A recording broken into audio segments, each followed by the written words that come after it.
Ain't that something? Ain't that something? Well, I mean, I guess we're gonna go ahead and get started with this then. So this is gonna be another episode of Off the Clock with Mo. Okay. And so today I finally caught up with this regular guy that I've been trying to catch up with and get on this podcast for the longest. And it's been a hell of a ride. I'm shocked that man here. This is the infamous Mr. Gardner, the most professional man you'll ever come across in your life. Absolutely, appreciate you. Thank you for showing up today. Oh, brother, man, it's a pleasure to be here, man. Anytime, man. It's just, it's an honor that you're here today, and like I was telling you earlier, how do you do it? Okay. 6 kids. 6. In the same house. Same house. Not broke up. No. Between 3 or 4 or 5, or maybe even 6 or 7. Maybe. Different baby mamas. No, not different baby mamas. How you get the same one for all 7? Yeah. How you get the same one for all 7? Well, it's the babies just come. You got that right. You be involved in your activity. Yeah, you're involved in your activity, all right. You get a call on the phone. Yeah, you getting that late text talking about I'm late. And you say, well, baby, are you late? Or are you late? You got an appointment? What you trying to do? You need what you need. And she said, no, I'm late. Then they show you the one with the 2 sticks. Oh. Yeah. Oh, the 2 sticks. 2 sticks. Oh. Yeah, I always buy a multi-pack when I get mine. Ain't no sense just buying the 1 or the 2. No. I mean about 6 of them. Yeah, 7. Yeah, 7. Yeah, 7. I don't know how you 7 kids. 7 on the way. 7 on the way. 6 here. 6 here. 7 on the way. 7 on the way. I got 2 more seats in the van. 2 more seats in the van. I can do 1 more. What kind of van do you have with all these seats? I got a Transit. A Transit? Yeah, Ford Transit. You got a Ford Transit? I got a Ford Transit. You got a Sprinter van? Yeah. Damn, somebody got some money. Well, who got the money? You got a Sprinter van? They got the money. You got a Sprinter van? I mean, it's nice. I mean, regular people have a regular people minivan have a minivan. Yeah, that's a minivan. Nah, Sprinter's not a minivan. That's a minivan. Nah, you got it. Normally people have like a Chrysler Cross Country. Yeah, something like that. Yeah, something like that. Yeah. Or a Ford Windstar. Something like that. Yeah. That's a Ford though. It's a Ford. It's a Sprinter. It's a nice. This the one you see that T.I. and them be having when they bring the camera crews with them, stuff like that. It's a regular vehicle. You got a Sprinter. It's 4 wheels. And you got a Sprinter, and it sit up high. It ain't that It high. sit up. How many TVs you got in there? People do phones now. They don't do the TV. How many TVs you got in there? No TVs in there. You got no TV. How many headphones you got in there? I mean, we got a nice little package. See, I knew it. Serious. You got captain seats? We got it's a nice. Ain't no way in the world I had no captain seats. I couldn't. My guy. It's all in how you manage your money. I guess so. You gotta get everything on clearance, bro. I've been doing something. You got a Sprinter van on clearance? Well, I mean, I know people. You got it on Ford. You got it on Facebook Marketplace? No, I ain't do that. You got a. No, you can't do that. You can't do that. You just go straight. Look. I'm looking. You go to Ford Motor Company. Okay, they got this website you go to. Okay. When you got these certain plans. All right, and you go in there and you say, this is what I want. Okay. And you customize your vehicle. You said customize? Yeah. Customize. You said it like that's just regular. I just customize my vehicle. You customize, yeah. I ain't never customized my vehicle. You ain't never had to custom? Nah, I've always got what they had. Where?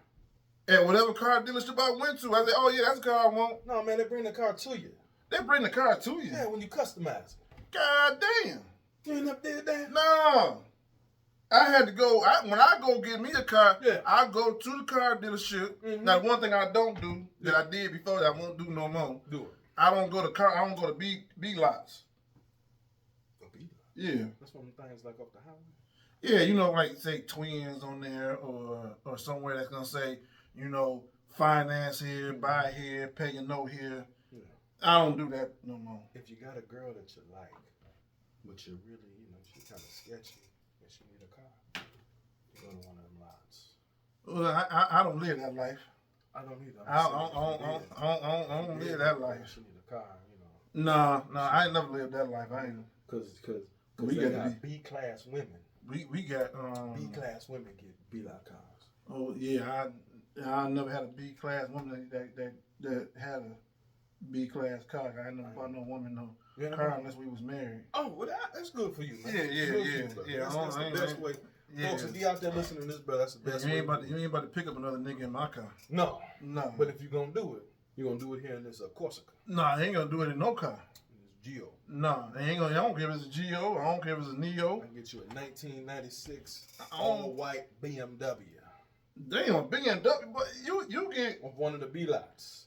But you said a BMW. I like I'm thinking, when I say a B, I'm thinking of, Ford Taurus. Yeah. Chevy Impala. Something like that. But you said a BMW. About 5,000-6,000. You said a BMW. 250,000 miles on it. She can't go far. Listen, she will not get too far in that car. 200,000 miles. But she'll like it. And she'll take all the little pictures in it. Not on the inside, because the interior going to be jacked. But on the exterior, when she posts it on Instagram and Snapchat and Facebook and all that. Yeah, I'm just teaching you how to stunt. I don't want stunt like that. Now for yourself, you're going to go on there. You're going to go on the website. You're going to customize your vehicle. I ain't never had no money to do that. I ain't never had no money to do that. You got a quarter? I got a quarter. That's all you need. I mean, you mean to tell me I get one of these quarters out of here? Yeah. And I can customize my vehicle. Take about 3 with you. Take about 3 quarters with me. I can customize my vehicle. Because you're going to need one. There's 3 casinos. And you're going to go to MGM.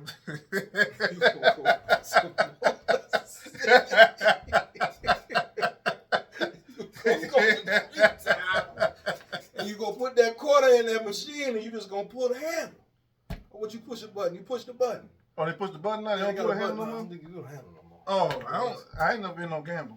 No. So you getting your cars customized and you over there at the slot machines hitting buttons, not putting 11 no more. Well, yeah.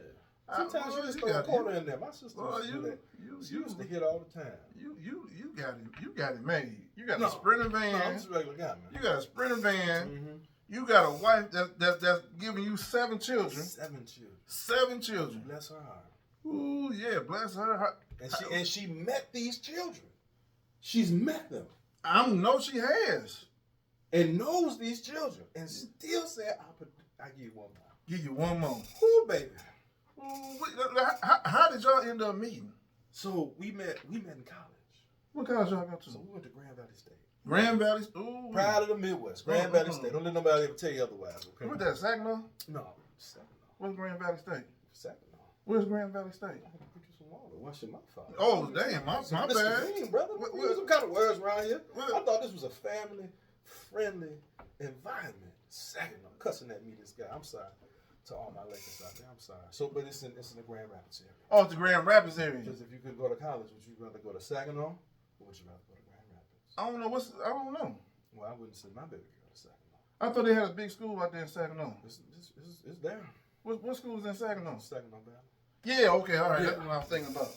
So y'all met in Grand Rapids at Grand Valley State. I feel real bad for all the Saginaw Valley alumni, by the way. Okay. Should have made a better choice, but it's okay. So we met. Y'all met. We met in the dormitory. She's a really good student, man. She did great in school. I was not that. I was not a good student. I was quite average. Quite average. Quite average, yeah. Okay. Mm-hmm. I had to work up to average. What's at quite average? C's get degrees. C's get degrees. All right. I had C across the board. So, but she was in there and she was studying.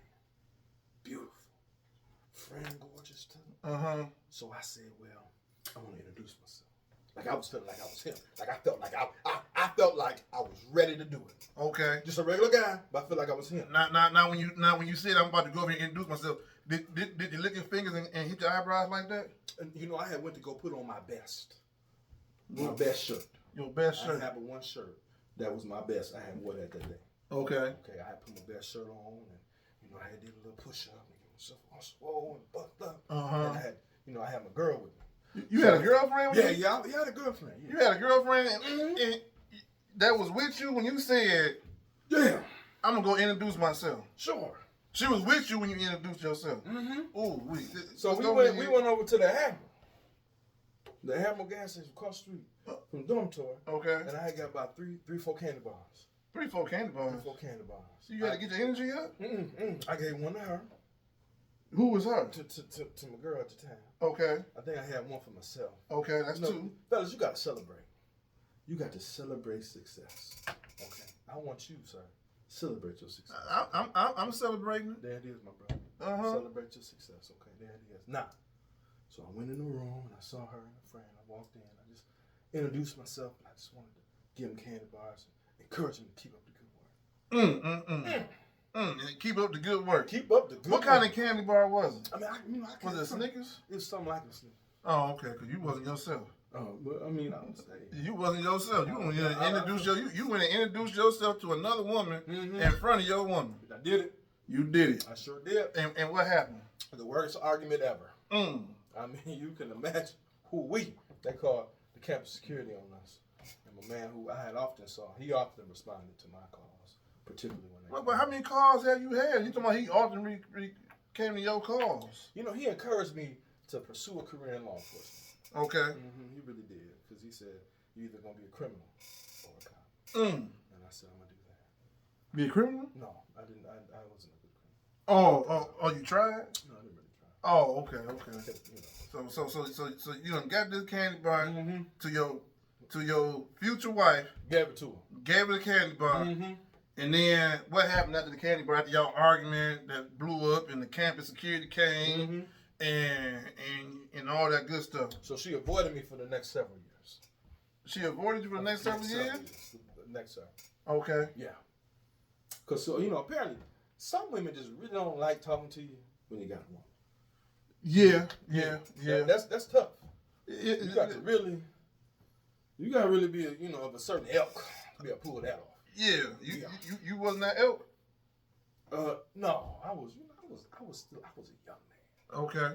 I didn't even know how to shave right. You know how to shave right? I couldn't shave right. Oh, okay. I was a hot mess. And then you went several years. She's ignored you, trying to stay away from you. As far away as she could. How you break it down? So what happened was, let me tell you what happened. Wait, what happened? So late at night one day, I had a beverage or two. Okay. Something white come in the bottle. Okay. Tequila? No, I was more in the vodka. It was gin? It might have been something secret, because I was poor back then. So I wasn't really buying them. Wait, all right. Somebody probably brought it for me. Grey Goose? No. Oh, so it was gin. No. What you do though is you get you some vodka, like some pop off, and there's a way you can do it. Y'all look that up online. Make that pop off taste like Grey Goose. Just pour the pop off in the bottle. Just pour the pop off in the bottle. All right. Yeah, but it's something you got to do. But we'll cover that later. All right. Let me tell you the story. Yeah. So I sent her a message on Facebook. DM. Goes down in the DM. And about 2 weeks later, she messaged me back. 2 weeks later, she messaged you back. What you up to? Ooh. So I said, this is it. I can sell myself. My time to shine. So I gathered my little ducats. And I said, I had brought me a car. I bought a 1980 Lincoln, all black. Black and teal. Or Lincoln what? I can't remember. Was it a Lincoln Continental? It was so Continental. But it was beautiful. Lincoln Town Car? Let's say a town car. Damn! Town car. Yeah, all black. Beautiful. And it was, what year was it? 1980. And what year was this that you... This was in 2011. Oh, okay. So y'all went to Dream Cruise? No. Y'all know the Dream Cruise? No. We had a date set up. I was going to take her. I think I had about $50. $50? I finished paying for all the repairs on the town car. Okay. So, and so I didn't need some parts that I had brought from O'Reilly's. Right. I brought them from O'Reilly's at Highland Park. So I had drove the car from a mechanic to O'Reilly's. And it was running a little funny, but we was gonna make it through this day. I was gonna have my little honey up in her Lincoln, and they had the roll seat in the front. Oh. You can hold hands. Yeah, it wasn't cut her up a little bit as you ride with the big wheel. Yeah, because it wasn't no arm wrestling. I wasn't there. Oh, okay. I had my little AM FM radio. Okay, was the push button? Yeah. That little 3 selections and the knobs. Yeah. You had to keep pushing to get to the right one, or was it the regular digital? No, it wasn't nothing. Oh, you you had the orange line that went like this. Wasn't nothing at all in that car digital. Oh, okay, all right. Not the numbers, the odometer, the speedometer. It wasn't nothing digital. Oh, okay, all right. It better had lights. But look here. So I went there, and I was ready to go. I was dressed. I smelled good. I had my $50 in my pocket. Make it happen. All right now. All right. And I came out on Ralph's.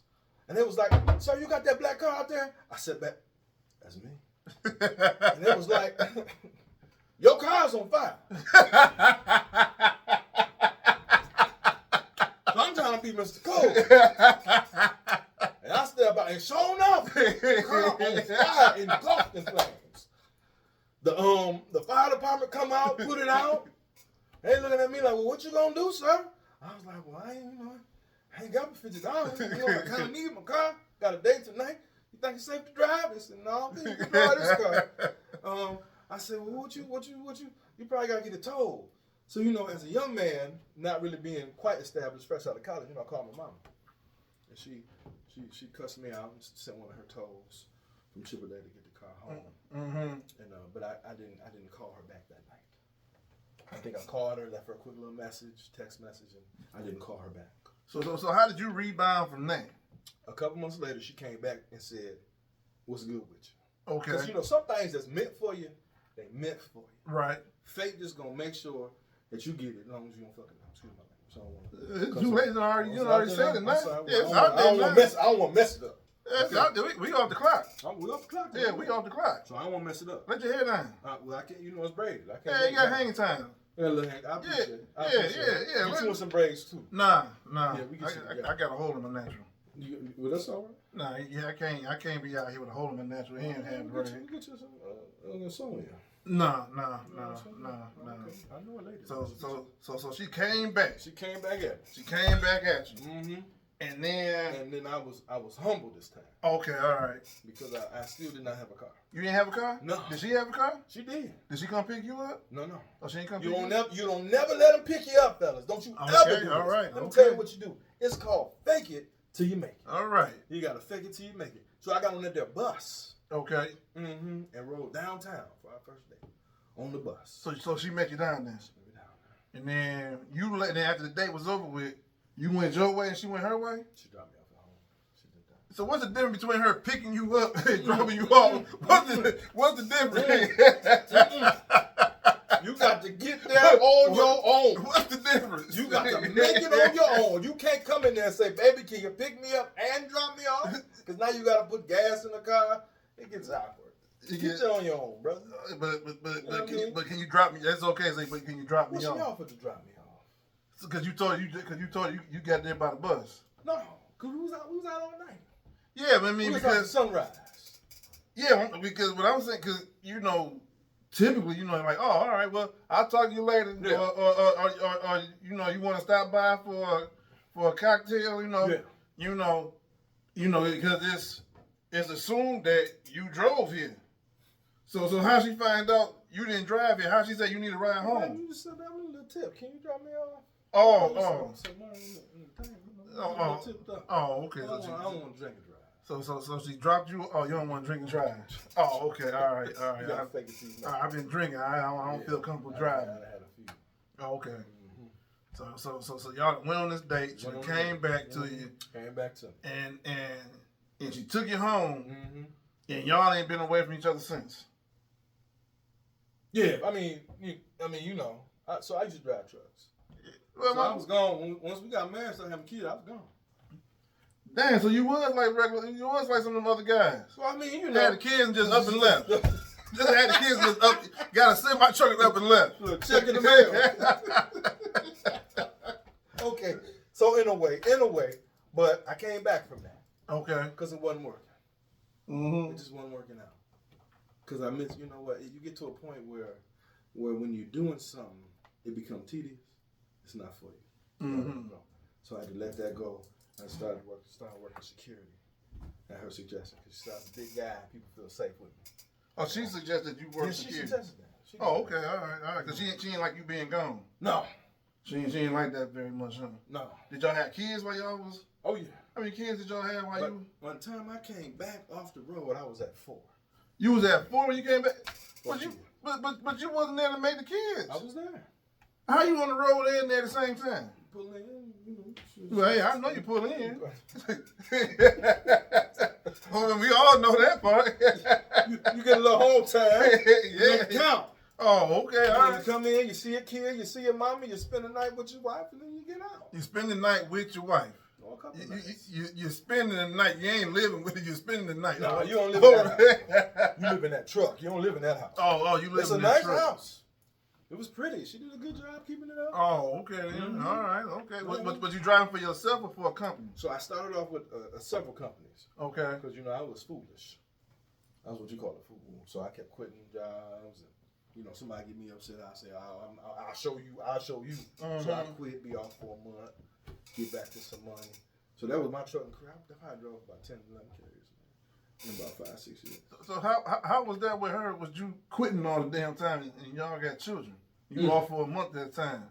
She had to carry the load. No.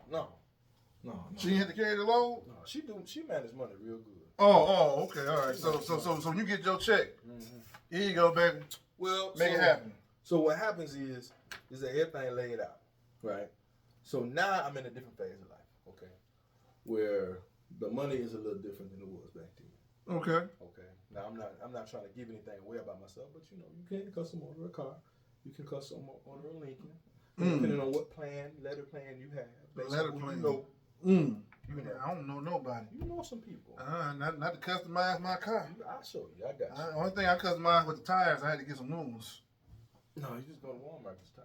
I still had to get some new ones. That's customized. That's about as custom as I'm gonna get. Okay, well that's good. Yeah, That's I good. can't pick the interior and the color and I can't do all Well, the that. Cadillac got the thing now. When you go out to the one, they got a spot. So you can customize your whole car. I don't have a Cadillac. But you want one? I wouldn't mind having another one. Well, go and get one. Yeah, but I ain't got the money to customize it. You got the money. I ain't got the money. You got 3 quarters right here, man. That's on a hope and a prayer and a maybe. Well, hope. You got hope, you got prayer, you got faith. You got 3 casinos, 3 quarters. One of them is going to get you where you got to go. I'll give it One a try. of them 3 will get you where you got to go. The Cadillac start at $350,000. God damn, 350,000. Yeah. Shit, that's more than my damn house. And it's smaller than my house. Yeah. What kind of shit? I mean, excuse my language. Man, this is something different, man. I mean, but how can I just? I can't get up and go cut off the light somewhere else in that car. I can't get up and go use the bathroom down the hallway in that car. I can't get up and go down in the basement and watch a little football. $350,000 if you want to, yeah. $350. God, no, it starts, my brother. It starts at $350,000. Yeah. That's the base. Nah, my that's start the stock option. My start got to be $40,000. I mean, you can probably put that down on a car note. No, not putting down. Overall price. $40,000 for the vehicle. Overall price. You can get you a Lincoln customized $40,000, about $48,000. No, I need just the whole price of the car to be that, not additional. No, you're gonna add on top of that. No. I'm not trying to add anything. If on you top. put the $40 down, the rate be better. You pay less on the car note. Yeah. No, I can't get it customized. I don't have. You don't want a custom car. I want a custom car, but I can't afford to do a custom car. Why not? I mean, I guess about the most custom I'm gonna get is probably like gas. I'm probably gonna use the same gas station all the time. You can change it up a little bit. Yeah, that's about the most custom I'm gonna get. You can go to the gas station, they got full service, man. They don't got full service nowhere, do they? Mm-hmm. So Man, they come to your house, fill up your car for you, bro. I ain't got that kind of money. You living money, man. You living too good for me. They come to your house. You living too good for me. Wednesday morning early, they come pump your gas in the car. You living too good for me. I ain't never had nobody Clean come you up, man. Take it right out your checking account. Unless you get a line of credit established with the business.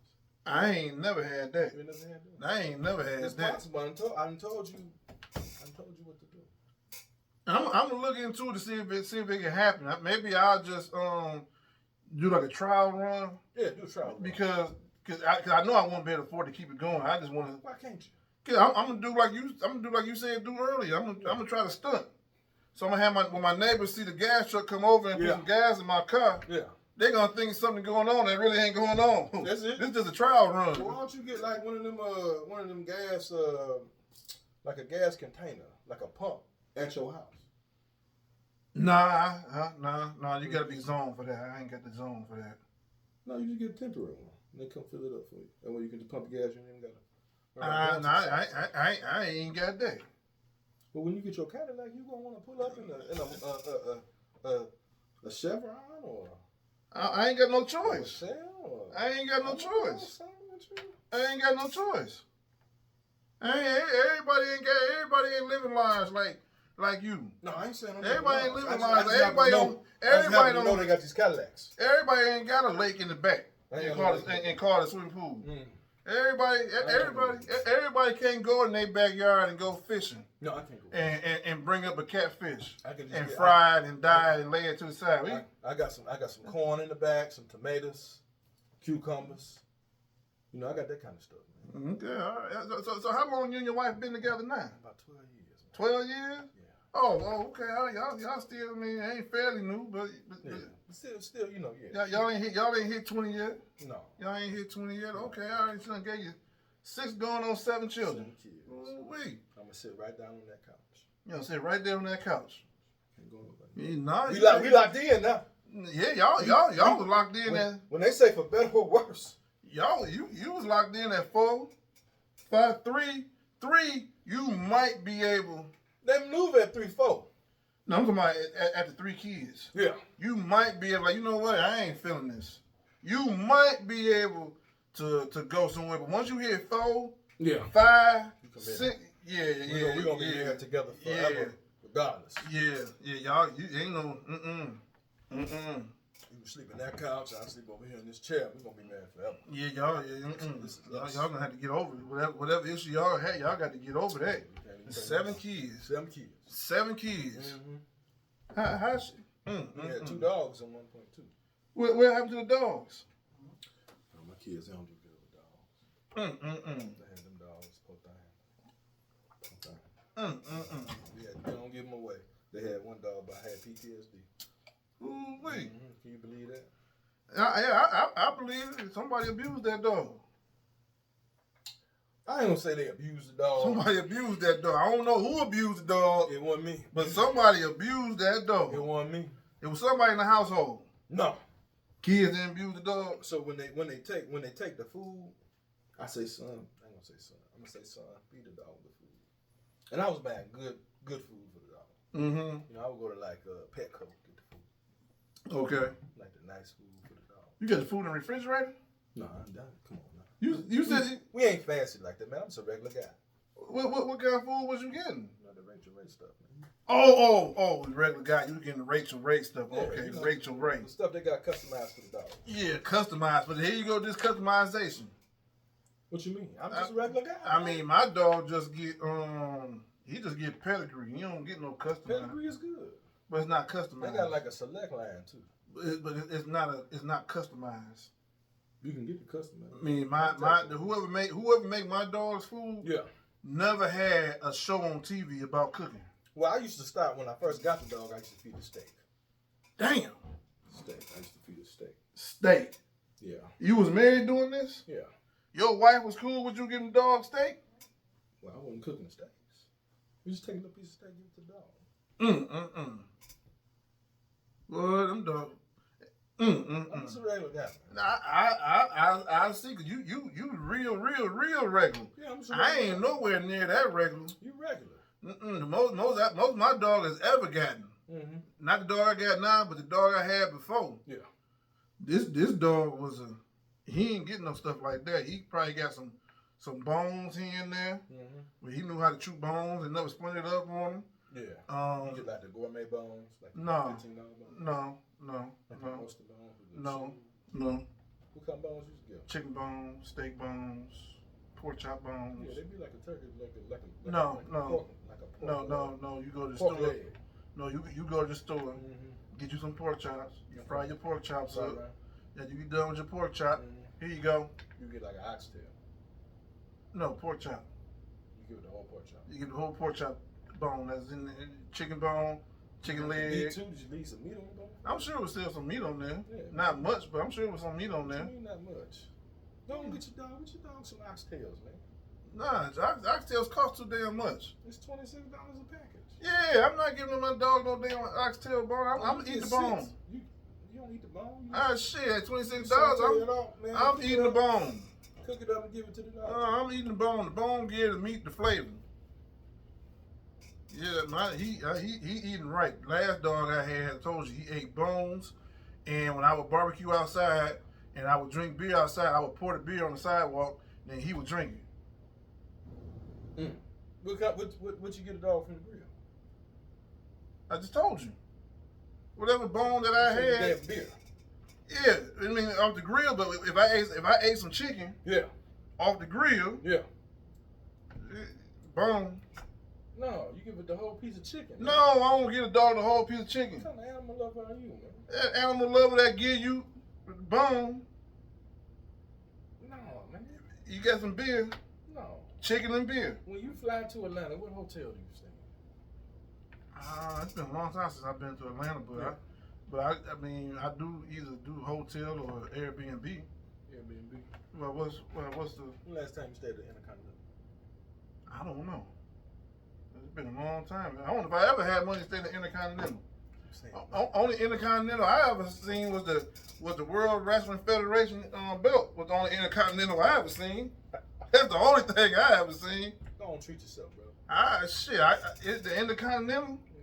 Oh, okay. I guess. I mean, I stayed in the NBC Suites one time. That's good. That's good. That's good. Oh, okay. I guess I did something. Good. I stayed in the Red Roof Inn. You know what? Hey, now I'm a fan of the Red Roof Inn. Let me tell you something, okay?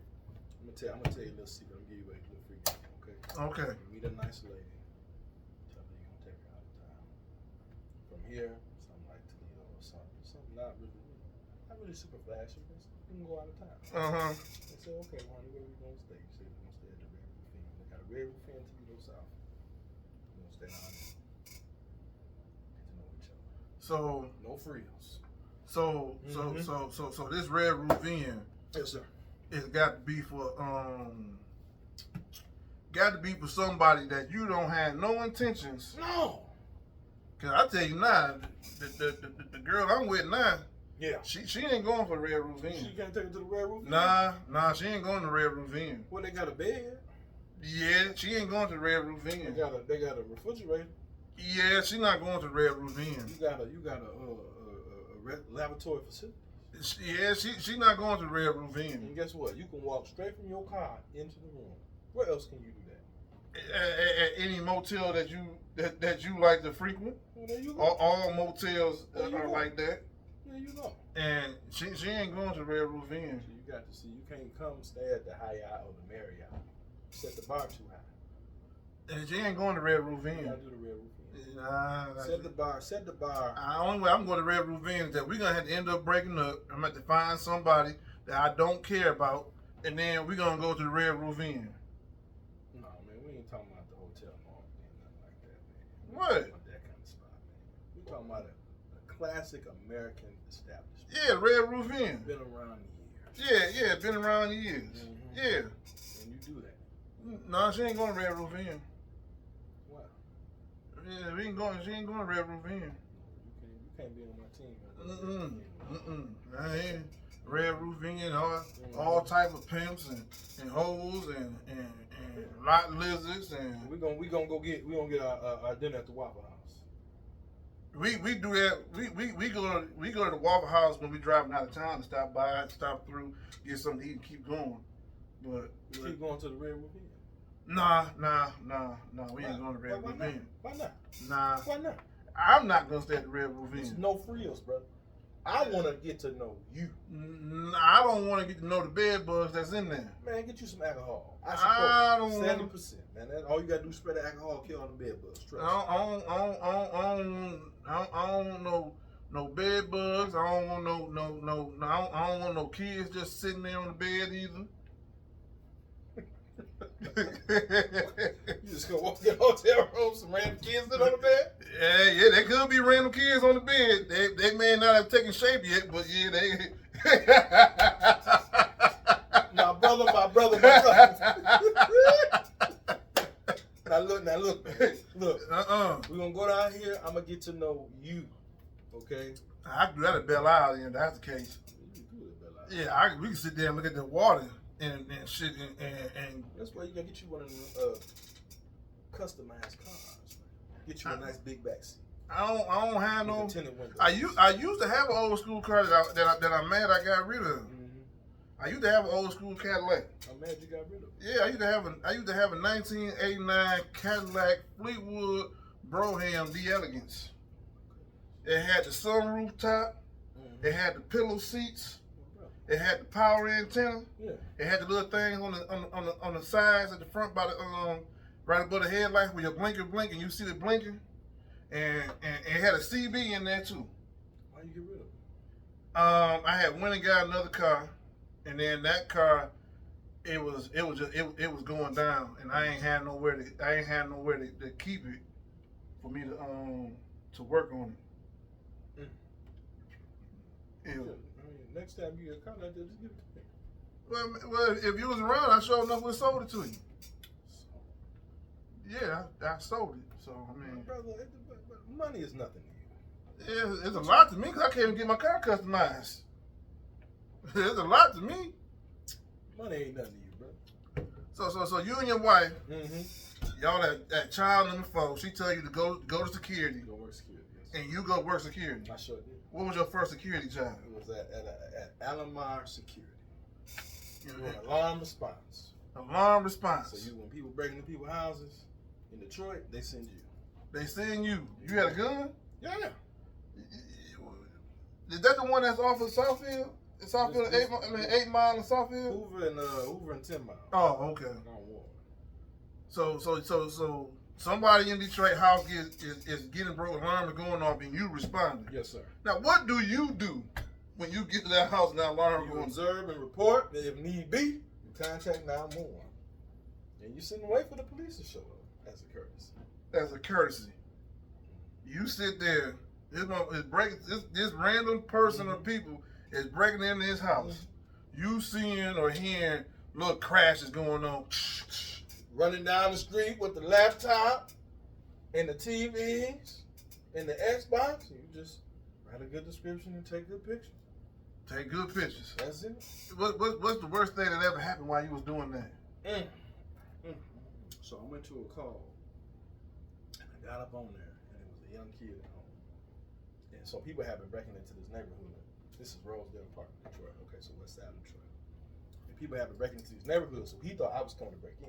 And he put a knife on me. Put a knife on you? You had your uniform on? I sure did. I mean, it didn't say police or nothing like that. It was just a all black uniform. It didn't say security on it? No.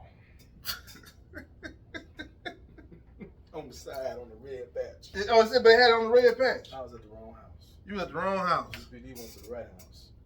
I was at the wrong house. You was at the wrong house. He tried to stab you. I got away before he could. And how long did you stay there? We was there about 7 minutes.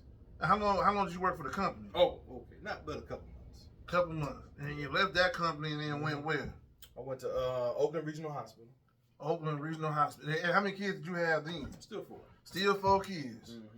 You had Oakland Regional Hospital doing security. How did that work? How did that work out? You talking about? I had a Cadillac back then too. Okay. What kind of Cadillac did you have? Excuse me. I had a Cadillac. It was a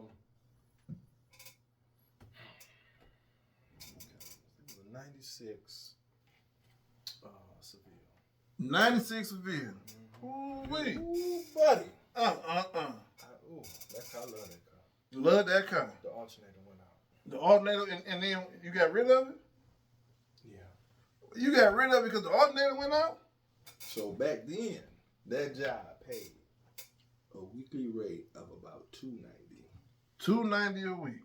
I said, I'm gonna go work for this hospital system. So I need hospital experience.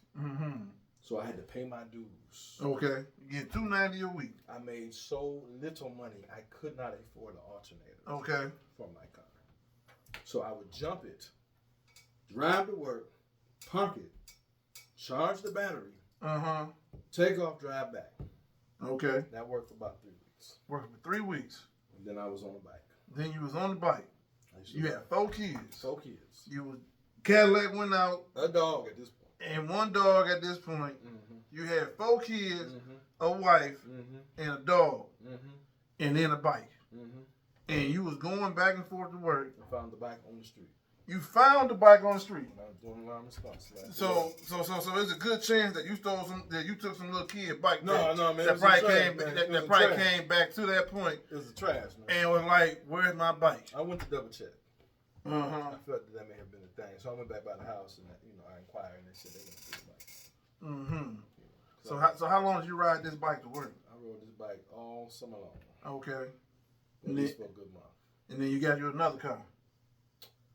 No, so by then I had started catching the bus. You started catching the bus. Yeah. And you and your wife got 4 kids now. 4 kids. Cause I went back to trucking on my off days. And then she said what when the car broke down and you was riding back and forth to work on a bike? What she say? So in life, as a man in life, you will have opportunities to esteem yourself. To show that you are who you think you are and who you want people to see you as. I think in that moment I proved myself as being willing to do whatever it takes to put food on plates. Right. Okay. So I think that it was a good thing. It was one of those. It helped build the foundation to be where I am today. Right. Not just because it gave me the experience, but it taught me what it meant to really suffer to provide. Oh, okay, all right. I support that. Suffer to provide. And there's always a point in a man's life where when you have a family that for most of us, you're going to go through that. It might not be economic. It could be health-wise. It could be, relationship-wise. One of your relationships, either with your wife or your number 2 girl or your friends or whatever. Number 2 girl. Okay, all right. Okay. So. All right, so you get the bike, you ride the bike, then you get on the bus. Y'all got 4 kids. Now y'all come to number 5. Where you at number 5? Henry Ford at number 5. So I had number 5, and by then I was driving Lyft. Okay. I got the new car, got me a Dodge. I was driving Lyft. All right. So I would go out there and I would live for the money. At Henry Ford? No, before that. Oh, before that. So the baby was around during the lift point? Number 5 was around? Baby was here. Okay. And I would leave baby, hit the app, take my little lunch bag, go out there be lifting. Getting the money. So what was the most awkward or funniest or horrible situation that that happened when you was doing Lyft? Did you ever do one of them taxi cab confessions? One of those ever happen? We got that a lot. I got that a lot. You got that a lot? People, because they come out, they get drunk, they start telling their life stories, man. About how their life falling apart and how they wish they had made better decisions. I was once, a guy was about fixing to rob me around Sinai Grace when he had me drop him off in the neighborhoods. He was about to rob you? Oh, he was trying. He wanted me to go down this corridor where all these cars were. I couldn't get out. But me being from here and from the streets, maybe not of the streets. Yeah. Right. But from the streets, I knew better. Right. So I said, well, it say drop you off here, but he wanted me to wait. I said, okay. I ended the ride. I pulled out in reverse and got up out of there as they came running up out of me. Oh, you seen them running towards you? Oh, man, I saw it. And I used to carry me a 9 on me. Always. But, you don't want to be that guy. You don't want to be what guy? You don't want to be the guy thinking you're going to be able to do something in the neighborhood you don't know where you're at and you don't know where the shooters is. Oh. Sometimes it's just better to get up out of So there. somebody going to go. Somebody going to go. Well, it's probably, I would have been going in, I would have been going in reverse. Like, cat. No. No, you wasn't I was ready to go. I had it right here. And I was gone. I would have been in reverse out the window. Out the window. No. Cat. You wasn't doing cat. Because, see, I want to be where I am today. I don't want to have to be in court fighting charges. I don't want to do that. Oh, yeah, they was after me. Sure. And then let me guess. Then the officer at the school would have came up there and testified against you, saying, I knew you were gonna do it one day. I knew you was trouble one day. Yeah. Ain't that right? Uh-huh. Ain't that right? He was there when I graduated. He was about the last person I saw. Oh, he was there when you graduated? Yeah, when I graduated. What did he say when you graduated? He said congratulations. Oh, okay then. How'd that make you feel? Man, it felt good. Oh, That's okay. the last time I saw him alive. Oh, okay In then. life. Ain't that something? Yeah. I mean, you know, sometimes shit come in a circle. Full circle. Yeah, you know. Full circle. So I mean, that may be a, you know, I mean, it was a. I think, you know, you look at it, it was a blessing that you met him the first day, and then the last day, it went from ugly to beautiful, so to speak. Sure did. Yeah. Yeah. You know. So I mean, I think that's a blessing in itself. I believe so. You know, so then you almost got robbed doing your lift, Mm-hmm. and then after you got done with lift, what you do? Henry Ford. The day I got hired in, Henry Ford, I was still driving lift. And before I got my first check, I would leave the hospital and I hit that end. And my first pickup was always at the West Entrance. I promise you. West Entrance is a nurse. You pick a kid up and go home. She lived around the corner from me. So I just go home, freshen up for a minute, see the kids, give me a meal, and get back out there and get the lifts, man. I got that first check. That's it, man. So with everything that you've experienced, everything that you done went through in life up to this point, do you look at that as? Did you look at any of that then, or do you look at it now as like a blessing that you went through it? I think so. So one of the mistakes I think that can happen to a person is you're giving too much at once, right? Because you don't appreciate it. Mm-hmm. You know, early in life I had ascended in my chosen profession real high and lost it all because I ain't really had been through nothing yet. Right. I thought I had been through something, but I ain't been through nothing yet. You know, when you laying on the floor and the house ain't got no heat, and back then it was 3 kids, right? When you can't get diapers, you duct taping sanitary napkins together to put diapers on that. Right. Like when you go through that, and and you bring groceries in, you ain't worry about putting them in the refrigerator because it's so cold downstairs, you just leave them out. Yeah. You leave the meat out on the table. Like having been through that and coming into a situation like where I am today. You just hungry. Yeah. And that hunger sits with you. So you're going to go get it. Yeah. Right? And if it take you how many ever hours to get it, whatever you got to do to get it, you get it. No, I mean, I feel, you know, the same way because, you know, it was some things that I went through, you know, coming up, you know, raising my kids. And at the time, you know, when I was married and had kids and things like that, you know, it was a mess load of trials and tribulations that, you know, at any given time, you know, I could have just said fuck it and gave up and went on about my damn business and could have used every excuse in the book on why I left. You know what I'm saying? You holding me back, you this, you that. I could have used everything and just did it that way. But I guess, you know, I mean, not only my character, not only who I am, but I don't believe God would allow me to do anything like that. You know what I'm saying? And then where I'm at now, I didn't see this light then. Okay. You know what I'm saying? I knew it was something. I just didn't know what it was. Okay. And just being happy, just being humbled, and happy that I never gave up. You know, no matter how many mistakes I think that I made or how bad of a person I thought I may have been, the one thing that you get out of it one day is, you know, when your kids get older, when they become adults and they still want to be around you, you know what I'm saying? No matter how many mistakes you made while they was growing up, you get a validation that I guess I did something right. Right. Because they still want to be around me, but not want to hang around me, but still want to call or come by or, you know, do little things for you and you know, things like that. Like I got my youngest daughter lives here with me now. Okay. You know what I'm saying? She could have moved in with her mama if she wanted to. You know what I'm saying? But she's like, well, I'm gonna come move in with you. You know what I'm saying? So I guess I did something right. You know what I'm saying? and you know, it's just all them hard times end up paying off. You just don't know when they're gonna pay off, and you don't know how they're gonna pay off. You know what I'm saying? Because I mean, I've been down some of the same roads that you went down. It may have been it may have been a street over, Okay. but it was the same path almost. You know what I'm saying? I mean, shit, I done had kids, didn't know shit what we was gonna eat this week.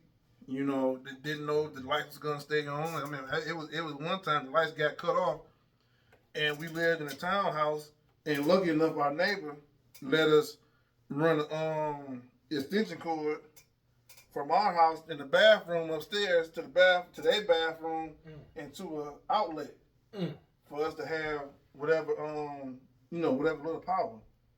You know what I'm saying? And it's things like that humble you. It does. You know, it's things like that you don't, you look back and you don't take for granted. You know what I'm saying? You riding that bike to work every day. Don't take that shit for granted when you don't have to ride a bike, because at any given time it could happen again. You know, I remember when I had that old school Cadillac that I had. I used to work for GM. I got laid off from GM. Okay. I went from making $23 an hour, working 5 days a week at 12 hours a day, and then on the 6th day working 8 hours. The only day I had off was on Sundays. And I get laid off, then I go to Avis Rental Car. I go from $8. I go from $23 to $9.50. And then I get laid off from Avis, because this is the time that the Big Three was going through their whole thing. I get laid off from them. And then get another job with this guy dropping people off at the hospitals for their rides, making $8.50.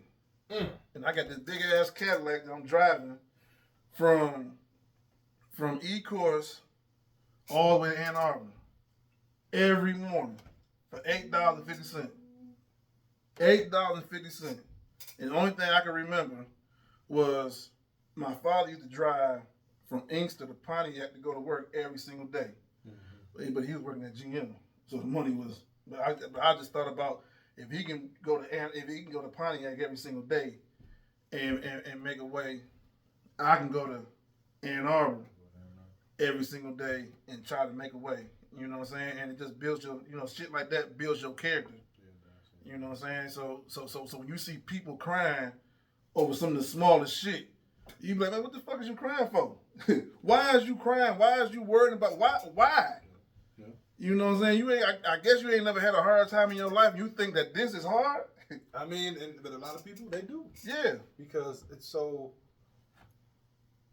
to have the kind of success that we talking about, when you go customize your Cadillac, because that day is coming. That day is coming. It might not be today, but it may be next year or 2 years from now. That day is coming. You had to be willing to take risks. You had to be willing to drive from E-Course to Ann Arbor in your 8-cylinder engine. Yeah. Gas guzzler. I remember them Cadillacs. We filled up today, be gone tomorrow. And putting oil in every day. Woo, man. Had to put oil in that car every day. You was probably 20 into the car and then commute. You was the first 2 hours of work, just getting to work and getting home. Yeah. But then I also found a way, because since I work for a transportation company, sometimes he would let me take the car home. That's beautiful. Yeah, so I would try to talk him like, hey, I gotta be back here in the morning anyway, but my first stop is out here by me. Why drive all the way out there to you just to drive back to me to get this person? Fair.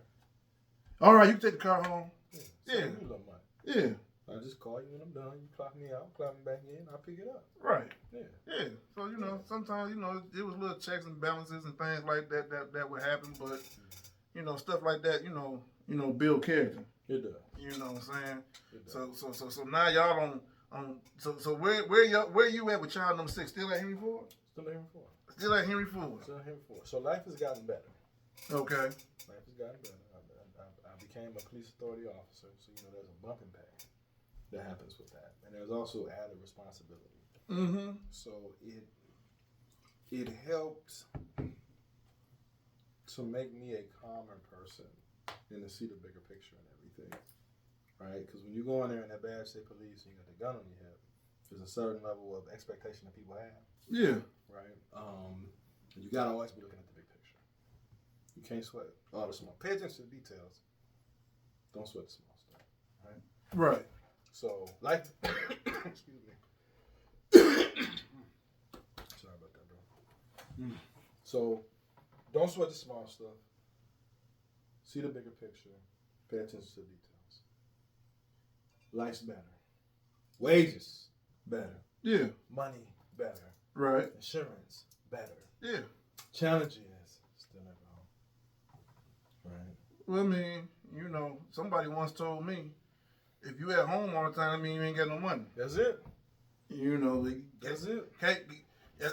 As a man, you can't have both. You can't. So, and I tell people, especially, so when I talk to women who don't understand it, and I tell them, if you have a successful man, he ain't gonna have no time for you. Because he's focused on earning, providing, provisioning, and protection, right? Yeah. Himself and his people he cares about. He ain't got no time. He gone. He wake up, get dressed, go. Whatever his profession is. I don't care if you trading stocks, if you're a doctor, if you're an electrician, if you're a truck driver, if you work in a plant, that man is gone. Yeah. Because it requires you to spend time and invest time. Right. There was a time in my life where I would beg somebody to take some of these hours. I mean, I would call, hey, you got some, I got hours, you got some work. Couldn't get it. Yeah. Right? Because I was a truck driver and I tried to be regional. So when the big three was going through their trouble, when GM would go on strike, with no work. Yeah. With no work. That's when I started driving Lyft.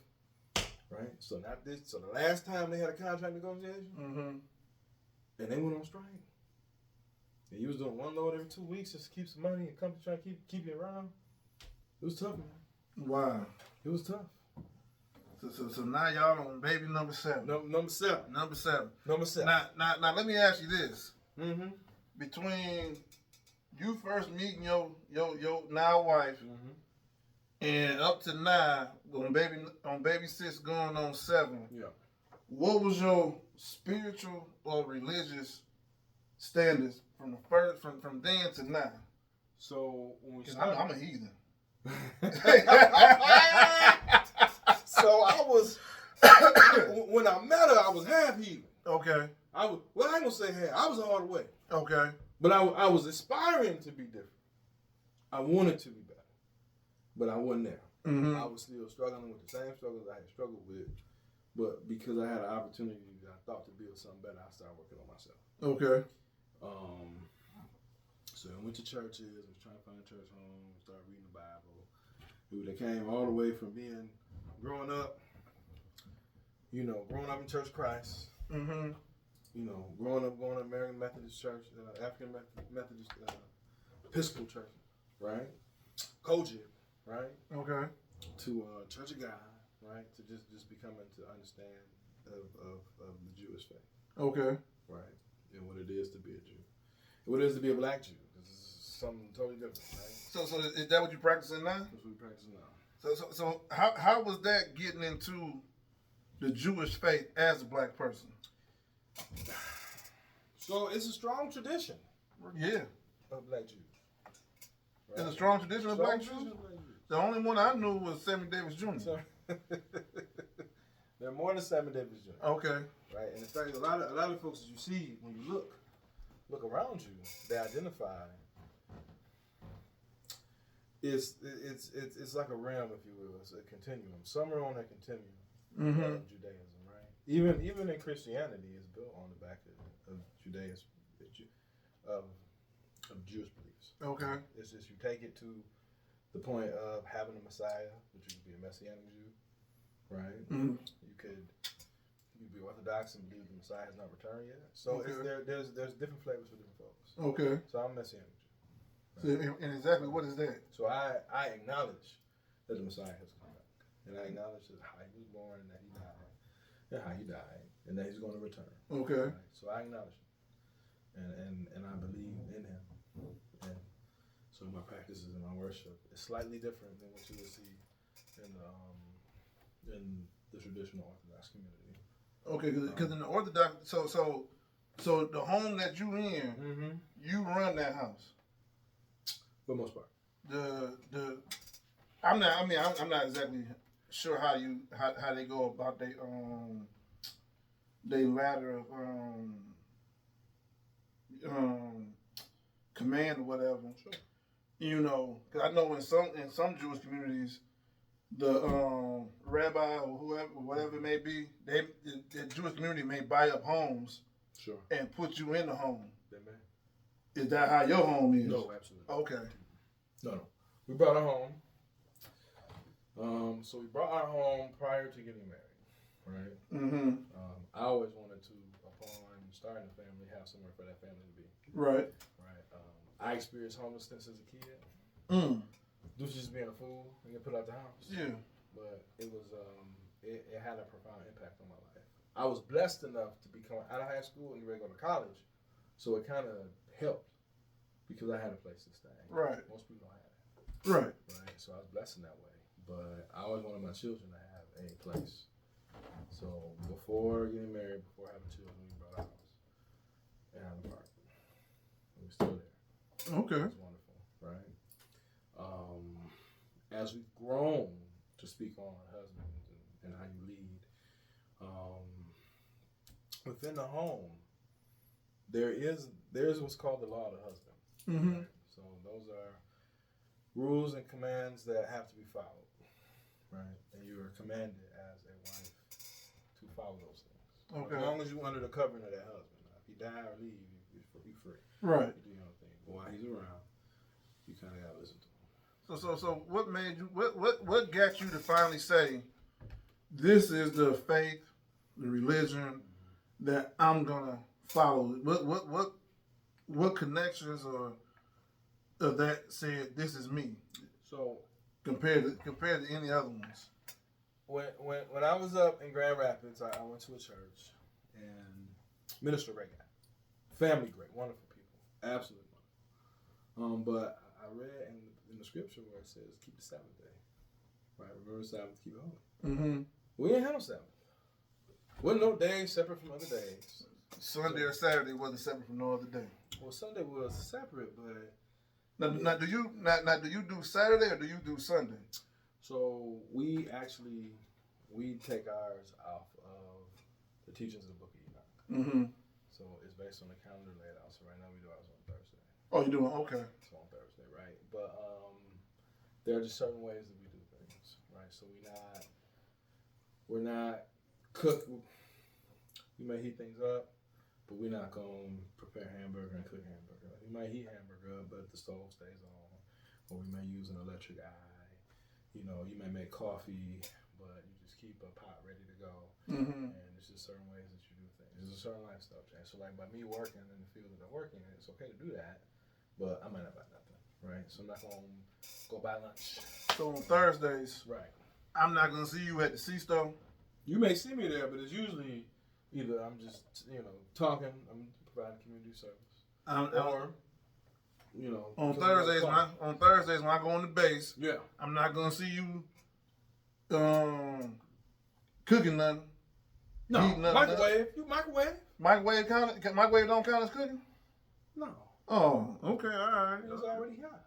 Oh, okay, all right. I don't know. I told you I'm a heathen. Well, I hear what you're saying. I told you I'm trying to get better You though. can microwave things. I'm trying to get better You though. can't light no fires, so I'm not gonna barbecue. So if we barbecue on Thursday, you ain't coming in there. I'll come in. You ain't gonna eat nothing from the barbecue grill. I mean, but I ain't gonna light the fire, but if you barbecue some hamburgers, yeah. I'm going to burn. Oh, I'm not gonna miss a good time. I'm not okay. gonna miss a good time. All right, because Right. I'm trying to be a better person here. You a good person. I'm trying to be a better person here. You're a good person. I started off in the churches as a kid. Okay. Grandmother had me in the church all the dang on time. Mm-hmm. I remember eating hard candy to try to stay up and go to Sunday school, Mm-hmm. and then go into the big church, Mm-hmm. and then trying to stay up. They put me out of Sunday school. You know, I ain't never get put out of Sunday school. Yeah, I couldn't go to Sunday school. Yeah, I ain't never get put out of Sunday school. I wasn't that dang on bad. I was bad growing up, but I wasn't that bad. I started off heathen, my brother. And but then when I got older, Mm-hmm. I stopped going altogether. Now, why did you stop going? I think the reason why I stopped going because I want to have fun. So why can't you go to church and have fun? I was adolescent. I didn't know no better. So the kind of fun you want to have is the kind of fun the church gonna say you can't do that. Like, I just wanted to hang out, rip and run every damn where, do a bunch of stupid stuff like stealing.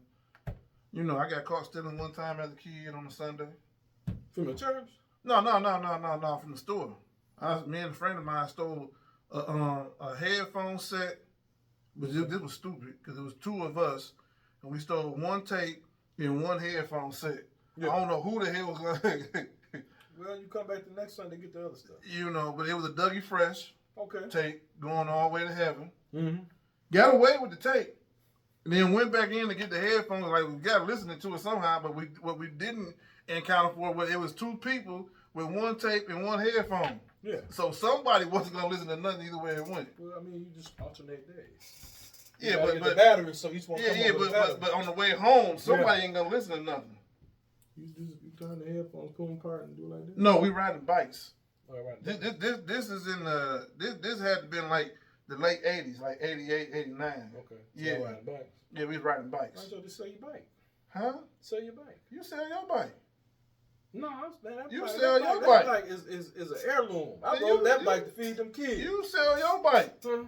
You sell your bike. Well, everybody, look. I'm not gonna say everybody has stolen, but I'm gonna say when you come up and you have your knees are barely covered and you have wounds, the temptation to take is there. Yeah, I told you I was heathen. Yeah. So got caught stealing. Never did it again. Okay. Now why? What happened? Of course, they called the police. We go. This was in Taylor. This is when Target first opened up in Taylor by Southland Mall. They called. They tell us that we gonna take y'all to a farm. Y'all gonna work on the farm unless y'all tell us what happened. And I'm like, I don't know what happened. Somebody wanted us to steal, and they told us they were gonna hurt us if we didn't steal. So, so of course they called my mother, and then my mother called my father. So, and then they called my boy. They called his mother. So I'm looking out the little holding cell area for juveniles. I mean, at the time I didn't know this then, but juveniles can't be mixed in with adults. So they had us in a juvenile a space just for juveniles. And I look out and see my mom. I'm like, all right, I can get through this shit. All right, I'm just gonna hear her mouth for a minute. And then I see my father. My father didn't live with us. And I'm like, God damn. And my father's from down south. Okay. He's from Mobile, Alabama, Birmingham, Alabama. And my father likes to hunt. Okay. He's a sport. He was like a sportsman. He liked to hunt. He would hunt rabbits, raccoons, deer, whatever he could hunt. He would hunt and go fishing. And I remember my father used to come over. So he used to have a station wagon, and he used to come over. Sometime he had a Caprice Classic. It was a station wagon, and I used to live in little projects in Taylor, and everybody thought he was the police. You know what I'm saying? Because it was a Caprice Classic, but you just see the front of it. You don't see the back of it until he passed you up. I'm like, oh, that's just a damn station wagon. But he had dog houses. He had a dog house in the back of the station wagon for his dogs. He used to have dogs. He used to use dogs to hunt with rabbits and shit like that. And I'm like, damn, I'm about to get my ass beat. Yeah, that was coming. Yeah, so my father, he didn't live with us, but they dropped us off at the store where our bikes was at. And this bike ride normally took about 30 minutes, maybe 45 minutes at the most, because we take the trails and ride through the trails and stuff like that. This bike ride took me about 2 hours. I'm thinking, by the time I get home, he gonna be gone. He ain't gonna want to wait no more. Okay. Yeah, I was right. Okay. Yeah, he was gone. But then I had to remember that every weekend he gonna come home. I'm like, shit, I'm gonna have to get up early and leave the house. Because I don't want to wake up no ass whooping. Right. But I had to face the music. It's coming to you. Yeah, I had to face the music. It's eventually gonna come to you. Yeah, I couldn't run for long. Not too long. No, I had to face the music. But like I said, now I'm trying to do things differently, a little better. You know what I'm saying? I got a girl, she go to church every Sunday. Okay. So I've been going to church. Lately I've been doing it online. That's fine. Lately I've been doing those line of things like that. So I'm trying to get on your level. You know, I'm trying to get on your level. You got to start small. See, a lot of times we think that we get excited to make change, and we make these large proclamations about what we're gonna become, and then we don't have the foundation to support the change. Mm-hmm. So you have to start small. You look at the areas of your life that are causing you the greatest difficulty that you really want to change, and make small incremental changes. Yeah. Right? If I move an inch from where I sit towards the door, and it take me 30 days to get to the door, eventually I'm gonna get to the door. Right. And it's the same way about life. You know, if you're a person who, if you feel like you lie too much, if you still feel like, not saying you, but if somebody says they feel like they're stealing, you know, there's an underlying reason to why these things are happening. Mm-hmm. And you make small changes as far as trying to like not do those actions, but you really want to kind of get down to the underlying reason. Oh yeah, you know, I believe it's always an underlying reason for everything that that people do. Mm-hmm. You know, even the people that we run across on a regular basis. Oh yeah. You know, we get what we get the surface of it right now because we're in their path right now. Right. But the underlying issue is something way deeper than us doing too much. Sure. It's way deeper than me taking your lighter. Sure. It's way deeper than any of that. We just don't have the time to peel back that onion, the layers of that onion, and see exactly what it is.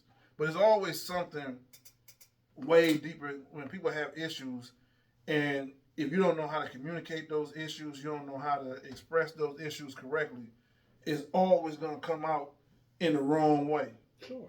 You know what I'm saying? Because you don't know how to do it. You don't know how to talk or communicate, you know, your true feelings. Mm-hmm. And it comes out in such a way that if you sit down sometime and you talk to somebody, they give you little bits of what's going on, you know, in their life. They're going to tell you stuff subconsciously and not realizing they're telling you something. Yeah. You know, if you just sit back and listen, people going to tell you all type of shit all the time. Mm-hmm. And it's up for you to listen, like, and then understand, oh, this is why. Yes, I get it now. But it ain't no damn excuse. No, it's not. And sit your ass down somewhere. But you know what? And one thing I've learned in life is that success is hard. Yeah, it is hard. Like really think about it. Success is hard and it's scary. If I can't, so when I grew up, I remember the food stamp. Mm-hmm. It was a stamp. You know, we had the stamp come out the book. Yeah, it was a book. You had to tear it out just right. They wouldn't take it. Hey, I remember that. Mm-hmm. Okay. And I remember myself in my struggle being on food stamps. Mm-hmm. Because, I mean, I was down bottom. Yeah. So when I came to Henry Ford, my first thing was, okay, how much money can I make to keep my stamps? So I'm like, well, if I get about 60, well, that's good, because I can keep my benefits. I give me 60, you know, live my life. Yeah. But then I saw what was possible. And I said, if I exceed that, the little 12,000 you get a year, or the 6,000 or whatever your stamp amount is, if I go past that, it's more beneficial for me to go get the money than to keep the benefit. But it's scary because the state gonna give you the food stamps. Yeah. You know, on the 3rd or whatever your day was, at 12 o'clock. Yeah. Midnight. You could be in the store back, you know, because the store was 24 hours back then. Right. You do your shopping. 12:01. Start ringing up. You call the number. Your card is loaded with X amount of dollars. Yeah. Order stuff. 500. Boom. Gone. Yep. 300. Boom. Gone. There's a security that comes in that. Yeah. And the success part is difficult. I know I can go beg and get $20. Mm-hmm. I know I can go and steal somebody's phone and sell it for $50. Yeah. I know I can do these things. Even though these things might not be beneficial to me or even society as a whole, that's what I know. Right. And I'm comfortable there. But that's success right there. Yeah. And that may mean that you had to drive from Ecorse to Ann Arbor. Yeah. fence my man and let you take the car home. Yeah. So you got to put that $16 back in the tank on Wednesday and it's Tuesday. Right. Right? Mm-hmm. But the success part is scary. It is scary. Especially because you don't know that you're about to be successful. You don't know. And because it's not like you wake up, all right, the day is your day of success. That's it. You don't know that. Lotto. You don't know that. You here? All you know is, all right, I gotta get my ass back up. That's it. I gotta get my ass to work somehow. Gotta do it. And shit. And then one day that success is there and you still don't even know that you even hit that success. It's like being a kid when you playing that you don't even realize this is the last day you're ever gonna play as a kid. That's it. You never know that. Do you know the last day you ever played as a kid? Can I remember? No. Because you didn't know this was gonna be your last day. It's just, and it's something else. Yeah. So you don't even know your success when you hit it until you really sit back and be like, damn, shit a little different now. That's it. Yeah, that shit a little different now. I mean, I had food stamp before. I went in for my benefits before. I mean, I went in for the benefits before. I was living with my grandmother. And I didn't want to get her involved in it. Because they know they're going to ask about, her income and all that shit like that. And I told them, well, shit, what's the address here? That's where my car parked at. And they gave me the stats, but they were so rude with the shit. Yeah. They were so rude because one of the questions was, do you want money too? I'm like, well, shit, since you're asking. Yeah, absolutely. Like, yeah, I do. Do the kids live with you? I'm like, no, you can't have no money. Well, that ain't what it said. It said, do I want some money too? And yeah, I want some money too, but I didn't get the money. And then, of course, I got the food stamp. I think the food stamp only lasted like about probably like 6 months or a year. However often you got to re-sign up for it. And, but by this lady being so rude, like I guess the food, like the bridge card was hers, or maybe I was less than her. It made me feel like I ain't never doing this shit again. I got to deal with somebody like you. Hey, that's what... You know what I'm saying? Because I'm coming to you for help, but you're judging me for this help that I need from you. And it's not that I need this help from you per se. Right. It's just that you're the person that's putting the data in for me to get accepted for it. That's it. You know what I'm saying? And from that day, I was like, you know what? I can't. I'm not doing this shit no more. But see, now, the story that you say, that's a reason why a lot of people don't get help. Is we afraid of the judgment that comes from being down bottom. Right? Because everybody got a story. Yeah. Right? If you had $30, you'd have walked. Maybe a little more because you're buying a Walkman. So if you had $100 in your pocket, you'd have walked in Target and brought it. Well, $30 would have been. I think $30 would have been enough back then. This was in the '80s. Probably so. Yeah, I think the tape was only like $8 back then. $100 gotta got your pretzel and popcorn too. Because they had the plastic on it. You had to rip the plastic off of it, and they had the little. Then they had the. Yeah. I think $30 was. Yeah. If you had the $30, you wouldn't be stealing. No, I wouldn't have been stealing, but I was a klepto back then. Was you? Yeah. So you'd have had $30. You'd have bought the cassette, the player, and took the tape. Probably so, because all my trading basketball cards I got, I stole most of them. Did you? Yeah. You selling that with a profit. Yeah, I can sell them now. You got them for free. Yeah, I got most of them for free. Might as well. Yeah. You want to buy them? No. Okay. All right. So I have no stolen merchandise. So with all the kids that you had, do you ever get their names confused, or does anybody share a birthday? They don't share a birthday, but until recently, I couldn't tell you the back four. I couldn't tell you their birthdays. I had to ask them. But they gave me a printout of the birthdays. I got a copy of it.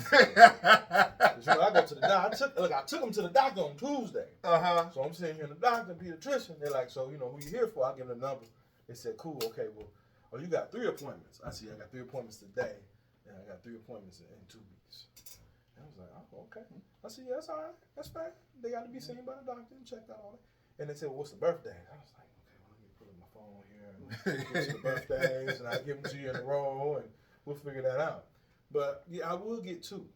So the 2 youngest boys, and you'll look at them. They don't look the same. I mean, they look alike, but they don't look the same. But you'll look at one and call one's name and the other one the other name. You know. Now do all the kids share the same first initial? No. Everybody got different. The 2 boys share E. So the 2 youngest boys said, you got Ezekiel and Eli, they both E's. Oh, so they got biblical names. Everybody got biblical names? No. Cause I know like all my kids, it just worked out this way. Even with me and their mama, and then even with the current one that I'm with now, everybody's name starts with M.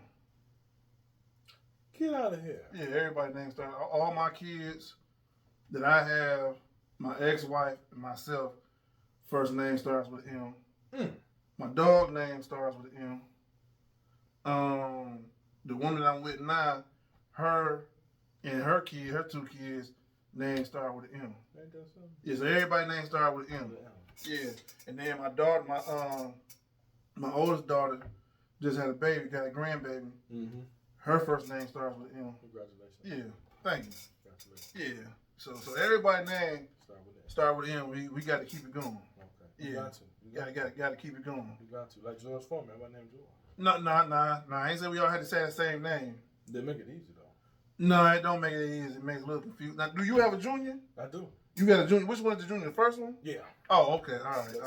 Blessings. I just named him after me. I'm so appreciative of the honor. Because my actual first one, I got all girls. Right. So I had a funny feeling that I may not have no boy. You don't think so? I had a feeling then I wasn't gonna have no boy. Okay. And I don't have a boy. I mean, it ain't too late. Yeah, it's too late. Well, it's too late. If I have a kid now, Yeah.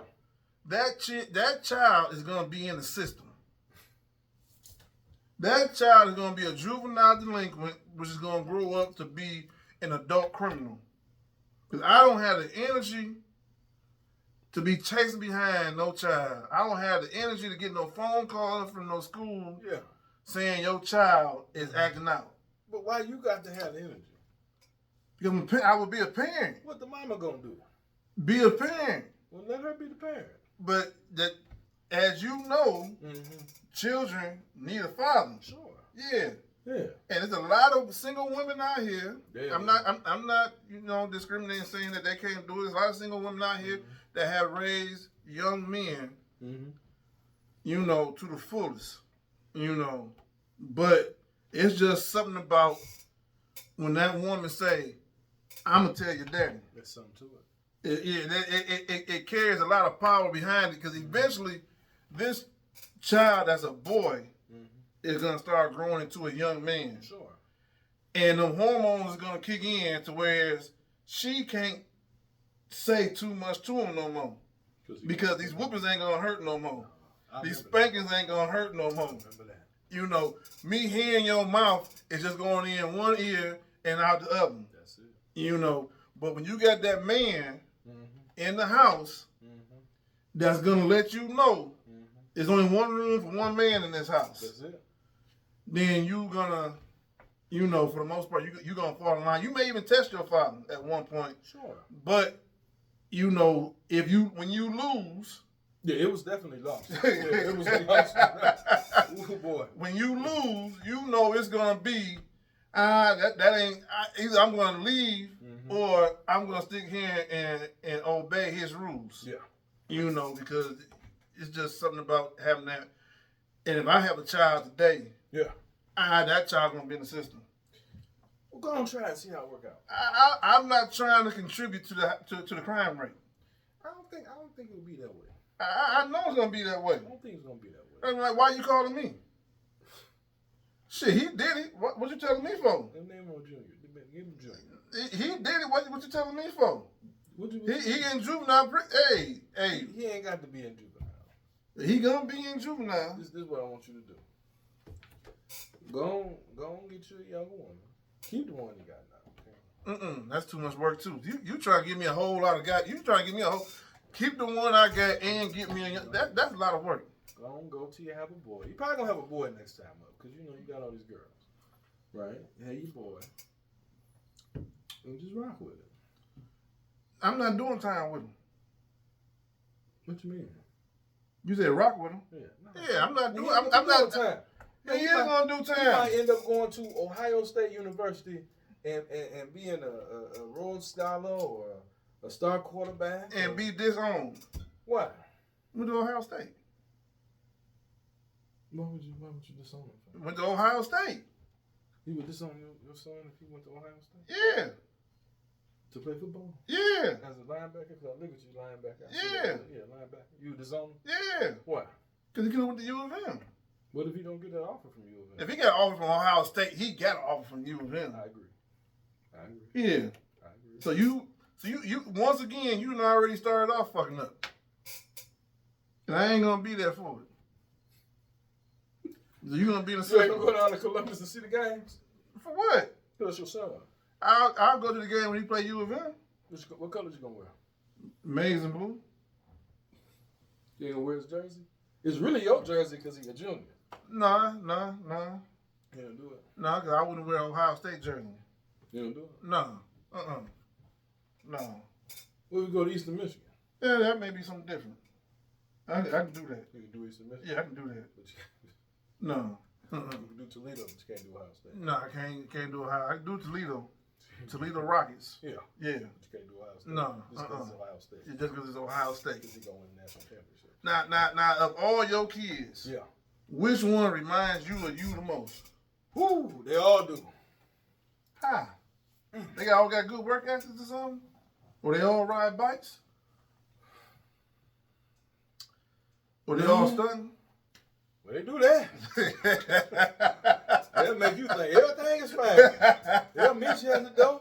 Oh, hi, Dad. How's everything? Oh, it's so good to see you, children. Where's your mama? Because I want the truth. Okay. Y'all standing there. 3 of them missing. You know, where the other 3 at? Oh, they sleep. Mm-hmm. Yeah, they sleep. Yeah, okay. They get tired. Sure. They up there eating the cakes and cookies they done took upstairs without permission. Oh. That's what they doing. And then the other 3 come and they switch out. Oh. So when you want to have a cookie, you can't find another cookie to be found. Oh. Yeah, that's why. They doing the distraction. Yeah, that's it. Oh, okay. Well, how was your day? When you hear that, how's your day? I know you over here. You over here finessing me. What's the finesse? What you trying to get out of me? What you want? What you need? I buy the food. I give it to you. All you gotta do is say, "Hey, Ma, can I have?" And it'll be given on to you. Now, the little girl, she coming in. She just want to be like her father was when her father was a kid. Because you know, I used to maybe not steal, but I would just get my food up front. I don't call it stealing because it's in the house. But I used to just get mine up front. How many girls you got? I had 3 girls. You got 3 girls and 3 boys. 3 girls, 3 boys. So do y'all know what the 7th one gonna be? Who's It gonna might be be the 8. tiebreaker? It might be 8. It might be 8. Yeah, that stomach getting awfully big, man. You talking about twins, It might man? be twins, man. Might be twins in there? Yeah. Let me count my grades. Let me count the grades I got on me now. Let me see my You don't grades. have no grades in you. Okay, good. I got grades. They said the kids keep you young. Well, I mean, I'm gonna be young forever. I guess. I mean, my kids give me a run for my money. That's good you running. They give me a run for my money. Go on, have your son. Nah, I told you you're gonna be in the system. Get your little something on the side. You're gonna be in the system. That's fine. No, it ain't You fine. just want to have the son. No, The grandson be better. well, hopefully one of my kids will give me a grandson. I guess that's like having a son, ain't it? Hey, it could be. Because you just do all the fatherly things that you would do onto your son, onto your I grandson. mean, you know, my whole goal of having grandkids, you know, like when my when grandchild get older, I'm not good with babies. I have a hard time holding babies. Yeah. Cause their neck be doing all this shit here. That's good for them. Yeah, but then they just pop out your hand. Build strong necks. My Yeah. kid got strong necks, but their neck's thick, strong. No, when they Stout. babies, their neck be loose. So I need you to be able to hold your neck on your own. They get that neck stiffen up real quick. You know, and my goal is to sit here and fill this whole countertop right here up full of candy. Yeah. Send you home.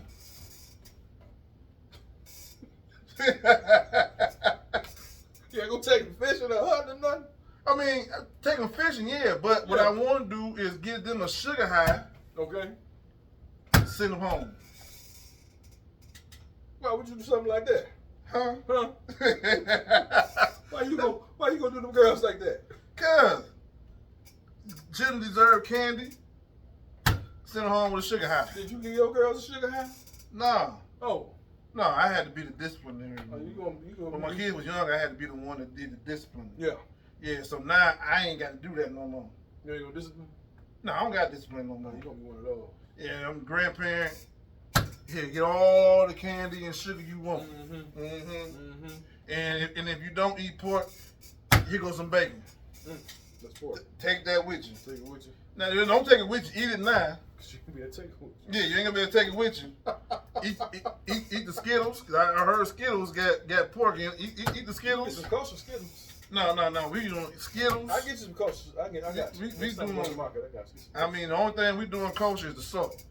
I don't eat salt, so here, get all the candy. What you get? Turkey bacon, No, here go all the candy, beef bacon. all the cartoons. Man, watch the cartoons On watch cartoons and eat the candy on big screen. on the big screen Mhm. and play with the dog. Now, That big old dog, who gonna play with that dog?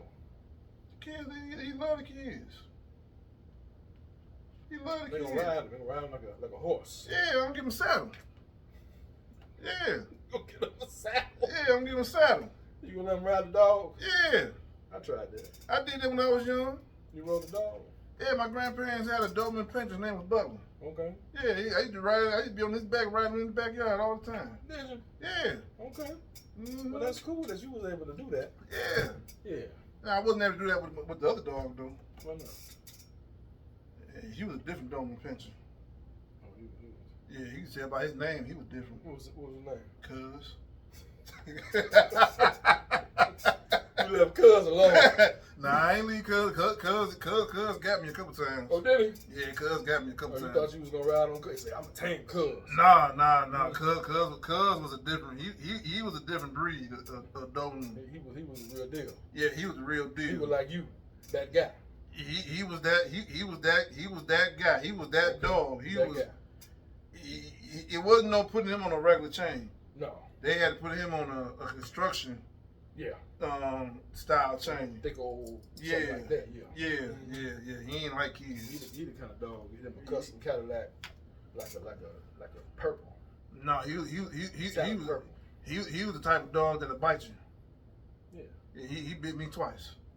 Yeah. That's why you get you a custom Cadillac. And my grandmother was old school. Mm-hmm. The first time he bit me, she told him he lived here. Get used to him.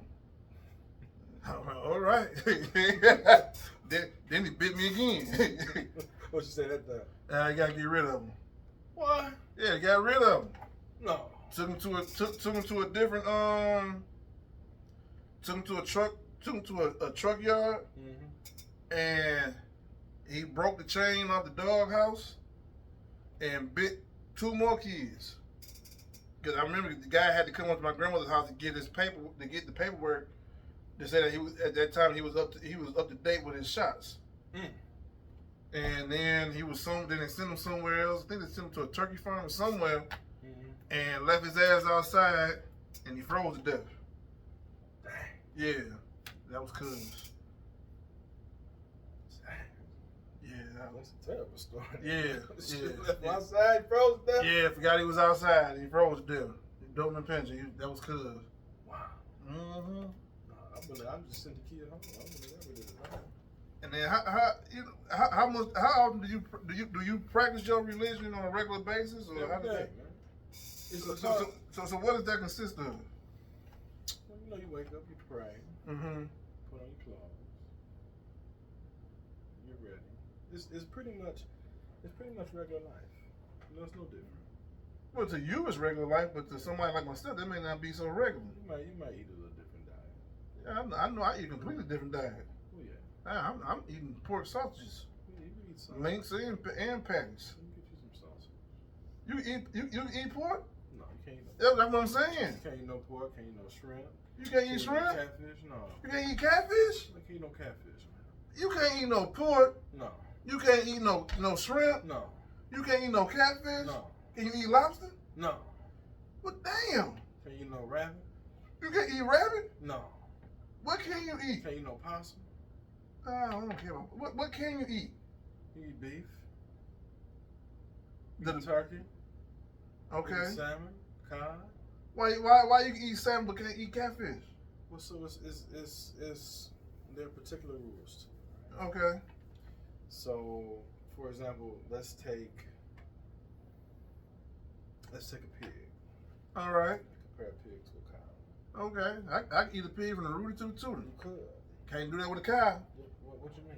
I can't eat. I can't eat that cow from the front to the back. Yes, you can. Not like I can a pig. Well, They say God didn't make no mistakes. well, he didn't make the That's the reason why. That's the reason why he let you eat the The- pig, the whole entire pig, nothing left over. Everything, I can put it to you simply like this. I mean, it's all the rules and laws and all that. Beef got chitlins, But they got intestines. but you can't eat their intestines though, I'm can you? using the line I ain't said we can use it for mine. for sausage. Using Yeah, but you can't eat their intestines though, can you? Why can't you? Like you can't eat like you can chitlins. Why can't you? I don't know. I'm gonna look it up. All right, look. What's your fascination with intestines? I'm just saying everything on the pig is edible. I remember eating them chitlins. Yeah, but they good. I mean, Did you eat with hot sauce cheese. and a little pepper? And you eat it. The whole bone. Yeah. Grandma being like cleaning chitlins, and you know it's gonna be good on the holiday. Yeah. You know, and then nobody else be touching the whole bowl of chitlins. On I the remember that. pork has done black people so good during the hardest times. I don't know about that, man. Pork rinds. I don't know about that. What do you mean? I don't know about that. Had it not been for pork, slavery would have died off. I think if given the choice between not being a slave and eating pork, I would just not be a slave. Feed me all the chickens. But you could have had no chickens. What You had to eat pork. I can eat this here vegetable. Yeah, but that ain't the same. That's not the same protein, the same energy that you need to fill yourself up to go on to the next day, and hope that the next day is better than what it was yesterday. And with all that cardiovascular disease and high blood pressure, Why they live to be Well- 100 plus years old then? Got them stuck. Got them stuck. Why they live to be 100 plus years old? They got it. Where was they doing that at? Sojourner Truth. She lived to be 100 plus years old. You know she was eating pork. How you know that? How she not? How you know that? How she How you know wasn't? she wasn't eating fish? Shit, she was eating shrimp. Fish and rice. She was eating shrimp. Everything that you named. She was eating catfish. All these animals were designed to break down waste. A lobster is a cockroach. A lobster is a And a cockroach. prawn, turn the lobster upside down. Turn Okay. the cockroach upside down. Okay. Turn the shrimp. Turn it right side. Okay. Upside down. You got a couple legs under there. You okay? They got a couple legs under there. Sure. What roast you ever saw had some claws? I don't eat roast with no claw. What roast you ever saw had a tail like a lobster? You get an oxtail? You want some oxtail? No, I said what roach? Roach. Yeah. None. Look at the look No. up a roach and look closely at his little arms and legs. Okay. All right. All right. I can look at the little arm, but I ain't never seen no roach with claws. Well, the roach didn't make it that far. But we ain't gonna sit here and eat no bucket of roaches. I'm gonna eat a bucket of lobsters. It's the same thing. Nah. It's the same thing. They serve the same function in nature. One is just underwater, one's on the ground. They dispose of waste. The pig will eat whatever, and it just passes through the pig. It doesn't regurgitate and come back through the system to be cleaned, to be taken up into the body of the pig. A pig eat a human, and whatever comes out is out. Right? In fact, so if you pick a manure, the beef manure is better than the pork manure. How I know? How you know? Because I get the beef manure. I don't use no pork manure. Do they sell pork manure Yeah. for your garden? Yeah. I ain't never seen pork manure for It's your just called garden. manure. So when you go to Home Depot, Lowe's, or Ace, or wherever you go to buy your manure, and it say manure is pork. If it doesn't say a particular animal, so if it doesn't taste chicken manure or turkey manure or beef manure, it's pork. You ever had beef feet? No, I don't think I have. You ever had pork feet, pig I feet? just like a nice T-bone. You ever had pig feet? In my youth, you know, I used to. Yeah, in my youth, yeah. before I knew better. You ever had beef rinds? Well, I had chicken rinds. You ever had beef rinds? I've had chicken rinds. You ever had pork rinds? The chicken is better than the pork. Nah. And that's why it's $4 a bag. Nah. You ain't getting no chicken rinds. No fried chicken skins for no $2 covered in hot sauce. No, it's gonna cost you about $5. Yeah, because I gotta go through the extra steps of doing It's this. better for you. Nah. Neither one of them good for you, but boy, one. Wait, You know what I'm gonna do for you, bro? I think pigs don't kept black people in existence. No. They don't kept black people in existence. Ah, shit. Had it not been for the pig. Most High be blessed that he kept black folk in existence. Who? Most High. I mean, yeah, but the Most High came up with the pig. But the pig wasn't for you to eat. What was it for? It was for destroying everything that had died and decayed. Mm. If I throw a jacket in the pig pen Mm-hmm. and I put it in the slop bucket, it eats the jacket. Okay. They'll eat themselves. Mm-hmm. They won't discriminate. Neither do I. They'll eat whatever. Okay. But what I'm gonna do for you, my brother, You do something. I'm gonna order some of these fried chicken skins, and I just want you to try it. I'll try. We're gonna elevate. I would try the chicken skin. What skin is on the chicken? Do you eat fried chicken? Yeah, but that skin is different than the pork skin. Why you think that is? Because one is chicken and one is pork. The one got a lot more fat on it, don't it? With a lot more flavor. And the toxins in the body are stored in fat. So whatever that pig ate that's toxic, Give me that pig. Give me that pig. whatever radioactive plant that pig ate, Give me that. whatever sick animal that pig ate is in that pork rind. Give me that pork Now you gonna rind. put that salt and pepper on? I ain't put no salt on that. You ain't put no salt on? No, I got enough salt on its own. You got no salt on? They got enough salt You on say its because own. it's naturally salty? Yeah, Why would I want to eat something that's salty? because salt is still good for Was you. you dating a woman that's salty? Salt is still good for you. Was you dating a woman that's salty? I don't know what you mean by date a woman. Who's salty? Salty? Yeah. That means she got attitude. Oh, yeah. Yeah, no, I don't date nobody with no attitude. But that pork ain't got no attitude. Yes, it do. You say Put a it's smile on my salty. face. Put a smile on my face. We gonna elevate you. Yeah, elevate We me gonna do better. because that pork chop, that fried pork chop, wee. What about fried turkey chop? Ain't no chopping no turkey. You ain't gonna chop no turkey? So this is what I want everybody to do. I want everybody in the comments. I want them to take a picture of the best turkey chop meal you ever had and add it in the comments, okay? And then let us know where you got it from, and we'll make sure that this brother go ahead and get some. Because he don't think there's such a thing as a turkey chop, as a turkey bacon. You can call it what you want to call Can it. I call it what it is? You can call it what you say it is, but don't mean it's that. It's not there. Nah, there's no bacon in no turkey. Or do humans fly? It depends. You talking about on their own or with Yeah, help? on their own. No, not on their own. You sure? No, What's it like? they need help to fly. I need help. Yeah. If I'm moving fast in this direction and my feet are on the ground, can I fly? That don't mean you flying. No, I'm flying. I didn't fly. That mean you jump. Well, I was in the air and I moved. Yeah, you jumped. Well, it don't matter what you call it. Long jump. What they call it when the plane leave the ground? Take off. Take off? Yeah, because it stay up there. Oh, it stay up there? Yeah, stay up there. It stay up there forever? Not forever. It don't eventually come down? Eventually it come What down. they call that? Landing. Landing? Uh-huh. So if I jump, the part where my feet and the kinetic energy lift my feet off the ground is called what?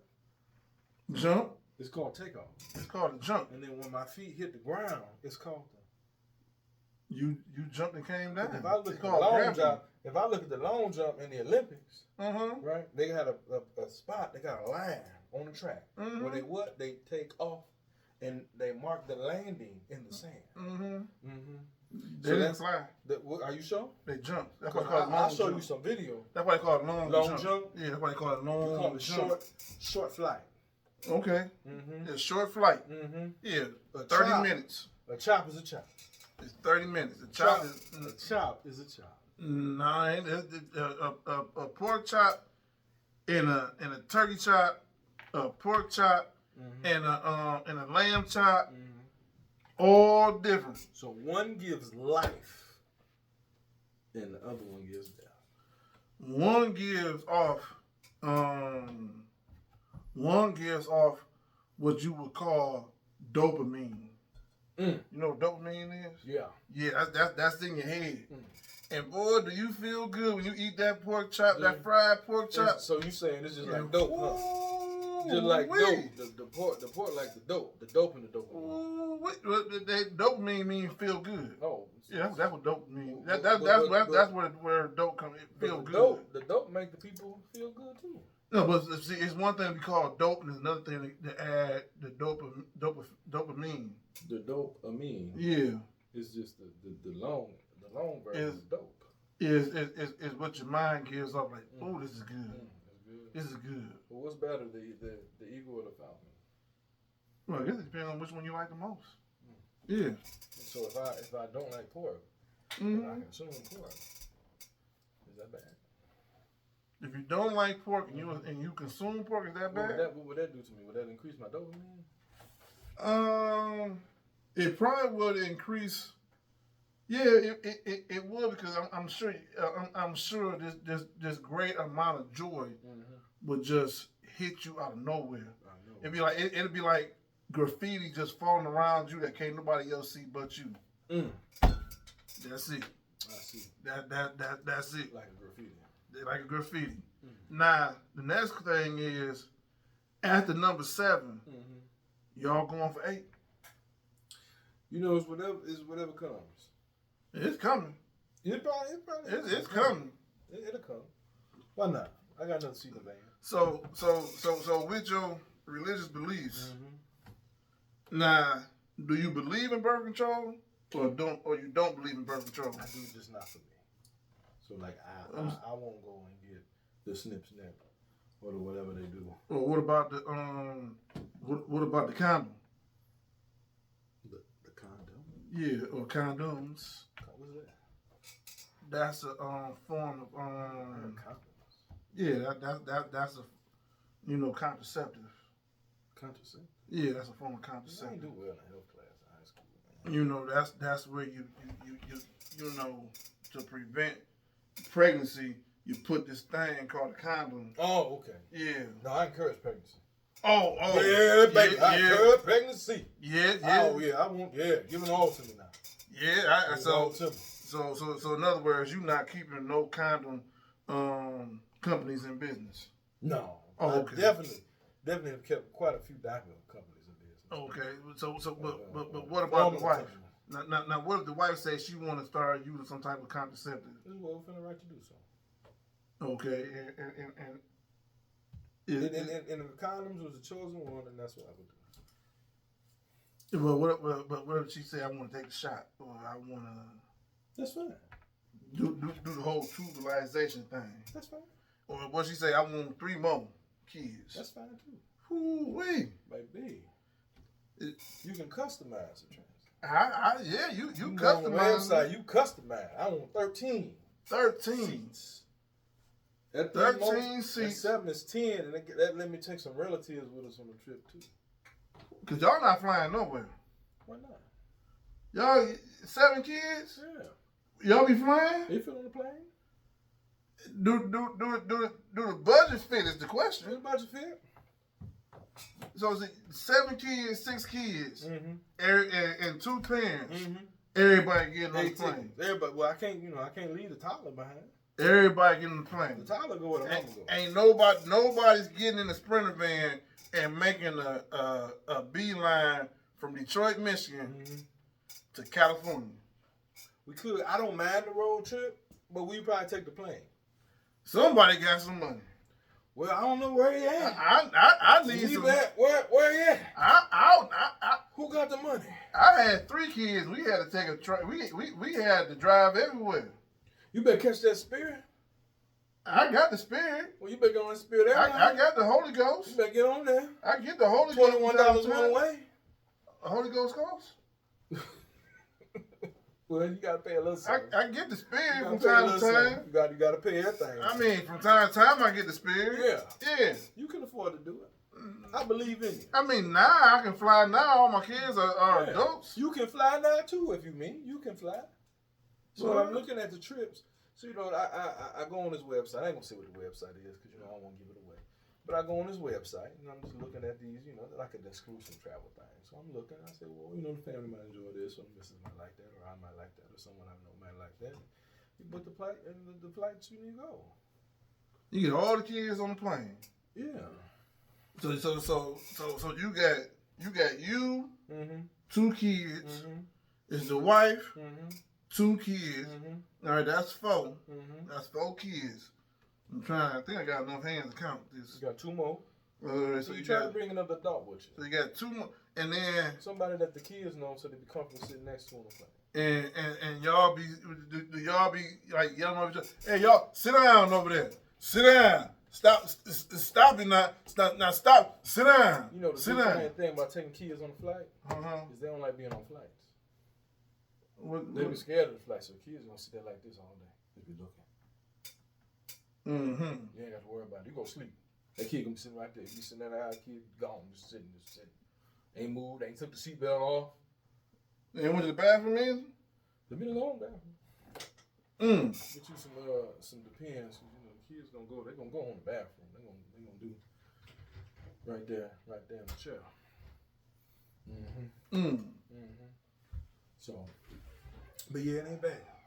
It ain't bad. That's what's up. Yeah, it ain't bad. Oh, okay then. All right. You can afford. I mean, maybe not, but the Delta round trip. Delta. Atlanta. Delta. You taking Delta? I mean, I'm just throwing it out there. Nah, you ain't just throwing it out there unless that's what you do. You know, people around us, they swear about Delta. I mean, that's their airline. Delta. No. But I mean, you've been taking Delta with all your children. The Delta trip is 4,000. You got 4,000? You got 4,000. Shit, let me borrow 50 cents. I got you right here, man. It's 50 cents right there. Nah, I need 50 cents. 50 cents? Yeah, you got 4,000 for a flight with 6, 7 kids. I'm just throwing it out there, nah. Wait. You go to a place like Atlanta, you do that in the car because it builds memories. So you said the kids are homeschooled? They're homeschooled. So do you save money on school clothes? No, they get their school clothes. But they at home. That's what I say. But you still got to dress them because they be on the computer. Oh, they need shirts. Well, no, you got to put pants on them too. They can do shorts. They in the house. A lot of times they will do shorts. But I try to discourage them from doing that because you never know you got to leave the house. You hear pause. No, I'm saying if ain't nobody going to wait for you to put no pants on if it's December. I'm in school. I can't leave school just yet. But if I got to go, school is on the computer. Bring the computer with you. Yeah, but all I need is me a nice shirt. And they got a nice shirt. Yeah, I put me some shorts on. No, put some pants. Everybody lined up. Everybody lined up at the same table. Well, you know we got a workstation set up for them. You know, so everybody got the same work in the same workstation area. Well, yeah, in the same area, but got like separate areas to do their own. Yeah. Everybody get a shirt. Yeah. We buying packs of shirts all day long. No, you give them some pants too. Pants for what? Can't nobody see the pants? You want to teach your child how to dress themselves and how to prepare themselves for the day. You know, because you're gonna have an adult and they're gonna throw on a polo shirt and some gym shorts and some flip flops to go to work. I mean, nowadays, yeah, because everybody work from home. Well, I mean, yeah, and that may be so in the future. But yeah, like here we go. What if they want to be a police officer? Well, they may want to give them the bike unit. Why not? Yeah, you wear your shirt and shorts. You be on the bike unit. You don't wear your shirt and shorts in December in Michigan? Yeah, sure. You be on the bike unit. Put some chains on the tires on the bike. That ride in the snow. You ride off. Just you in the snow. Just you on the bike. You ain't never gonna make a call. You gonna make the call. You got chains on the wheels. Yeah, okay. Yeah. You be the little, yeah, okay. Mm-hmm. Yeah, that's how you do that. 3 hours to get to the call. Yeah, breaking in. So how does your wife and kids feel about you being in being a police authority at the hospital? I think they enjoy it. Do you tell them about some of the things that be happening? No. So if you did tell them some of the stuff that happened while you at work, do you think they would still like you doing it? I mean, I think so. I don't think my family would say, well, I can do the job because the job is for me and I'm for the job. Mm-hmm. I'm not somebody who shies away from the worst parts of the job and doesn't enjoy the better parts, right? Mm-hmm. So I tell them enough to understand. Of course, the missus knows a little more than the children. The children, they just see, they see the police hat, see the police badge, and they just want to go do the same thing I do, which is great, and they should do that, right? But I always tell them, no, you can go do better than that at a hospital too. Mm-hmm. You have some occupations where you may get spit on and slapped around a little bit. The base pay is a little better, right? Yeah. So but it's I think my family, they appreciate it. Okay. They appreciate it, right? Because you're serving the public, and you're providing for the public police in an area where people really need to feel safe, so they can feel better and get on with their lives. But has she ever expressed like this is dangerous? Well, she knows it's dangerous. And wants you to do something different? No. Because I know when I started off at a police department, that was something. I mean, I guess it's almost the same as the hospital, but the only difference is that you go from you go from calls to somebody's house to somebody's room, because either way it go, you don't know what you're getting into till you get there. That's true. You go to somebody's house that's tripping. All you know is they're tripping. And you may know because of past experiences that this particular house, this particular person is like this. And it helps you prepare for it when you get there. And the same, with the hospital too, at times. I know when I go to this room, is this particular patient in here, and I may have to be a little bit more wary about this individual, or this individual ain't like they saying that this person is, and I may not have to be as conscious, but still got to be conscious. Sure.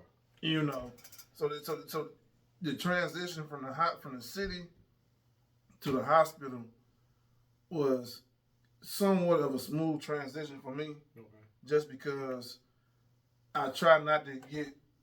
I mean, you can't help it, but sometimes you can't help for your anxiety to get high when you hear certain things. They fighting because people don't know how to use the correct words. They fighting, but all they doing is arguing.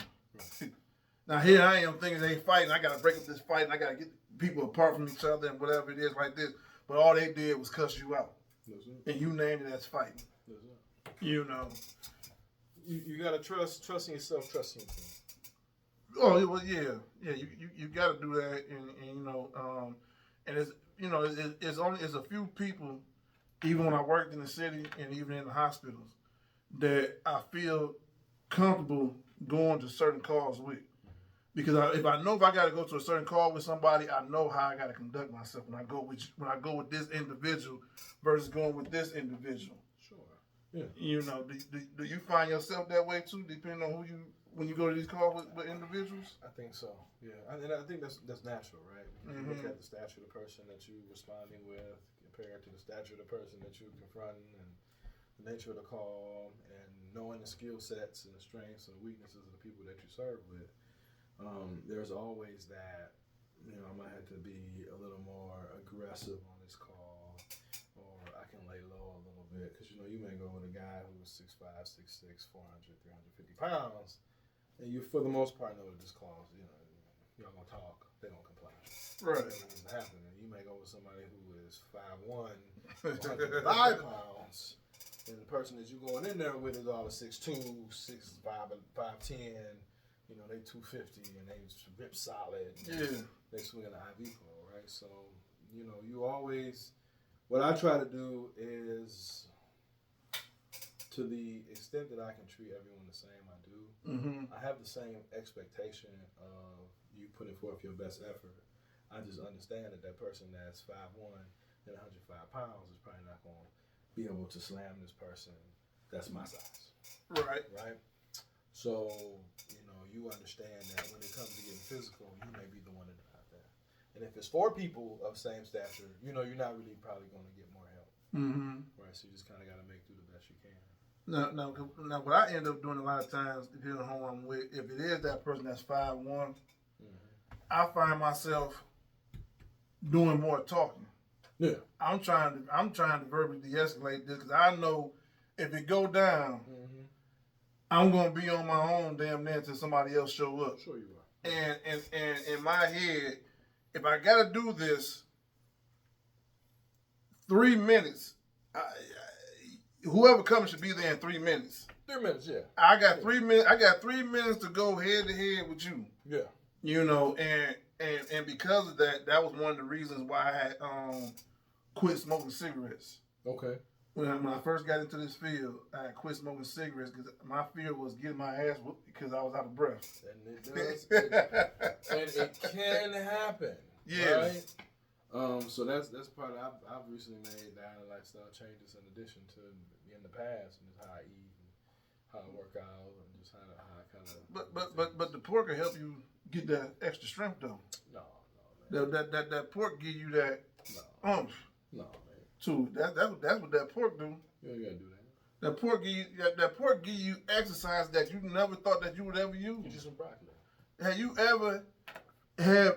you ever put pork chop bacon in the skillet and the grease was popping? Did you ever get hit with that grease with no shirt on? Yeah. Did you learn how to dodge them grease poppings with the shirt on? I learned to put a shirt on. See how that pork helped you out? Well, I learned. No, nothing else helped. Nothing else has helped you do anything like I learned that. to leave the pork alone. See there? Can't run from your fear. No, it ain't fear. You can't run from your fears. It ain't fear. Get you some pork in your life. They gonna fear me. Get some pork in your life. They gonna fear me. And then you know with your religious background being Jewish. What finally made you say this is what I want to practice in, and your wife, you know, went along and said, okay, this is what we doing then.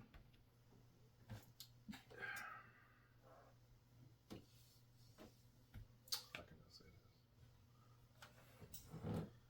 I started reading the Bible, and I had to de-church, if you will. I had to forget everything the church taught me. Mm-hmm. Right? Everything the church said was bad and was right. I let it go. And I just looked at things and looked at the scripture and let the scripture speak to me. And then as I continued to read in the scripture and read things and understand, right? Looking at what the words mean. And the people who follow the book this way, they over here. Mm-hmm. They over here. This is them. The people who don't, they over there. Right. Right? The people who have the form of religion without the power thereof. Right? Because it's a gift and a curse. So you can read about the curses in Deuteronomy 26 and Deuteronomy 28. But I was never taught that. They don't talk about that. Okay. They don't talk about marriage from what the role of husband is. Mm-hmm. The majority of churches that our people go to, that I remember going to, you know, they very seldomly touched on marriage. Mm. Right? So I got tired of being told that I need to plant a seed, and that was the answer to my problems. With the plant seed. Plant seed. Because I plant seed. You ain't had no problem with that. Well, I mean, you ain't had no problem with that one. But you know what? The further I got away from my old belief, right, the better. I'm not saying the children come out better. I'm just saying that it's not as rough a start. Okay. Right? It's not as rough as time. Mm-hmm. Right? When I was able to put down celebrating certain holidays. When I was Now, able, what holidays do you not celebrate? so like any of the major holidays that most people celebrate. Mm-hmm. I'm not Christmas, no Thanksgiving, No. no Halloween, no Valentine's Day, no Sweetest Day. Nothing for me. No. What about birthdays? I mean, I ain't know his birthday. Do you celebrate birthdays? Not really. So y'all don't do gifts? I mean, I give you a gift, sure. Is it a gift on the birthday, after the birthday, a couple days before the birthday? I've always been one to feel like if I got something for you, I'm just gonna give it to you. It don't matter what the day is. If you want to consider it for your birthday, and it's because it's your season, it's your month, it's your week. Is the birthday gift wrapped up in wrapping, or is it just given to you and given to him in the? Yeah, I remember because if I'm not mistaken, I think Michael Jackson and his family were Jehovah's Witnesses. Right. They didn't necessarily celebrate birthdays, but if I think I remember hearing something one time that they would get like a gift in like say a brown bag or something like that because it wasn't wrapped up. You can do that. Yeah. So the only times I'm gonna wrap up a gift is for Purim. So otherwise, if I got some fun, just give it to you. Mm-hmm. You know, Purim, we try to present the present in the traditional sense.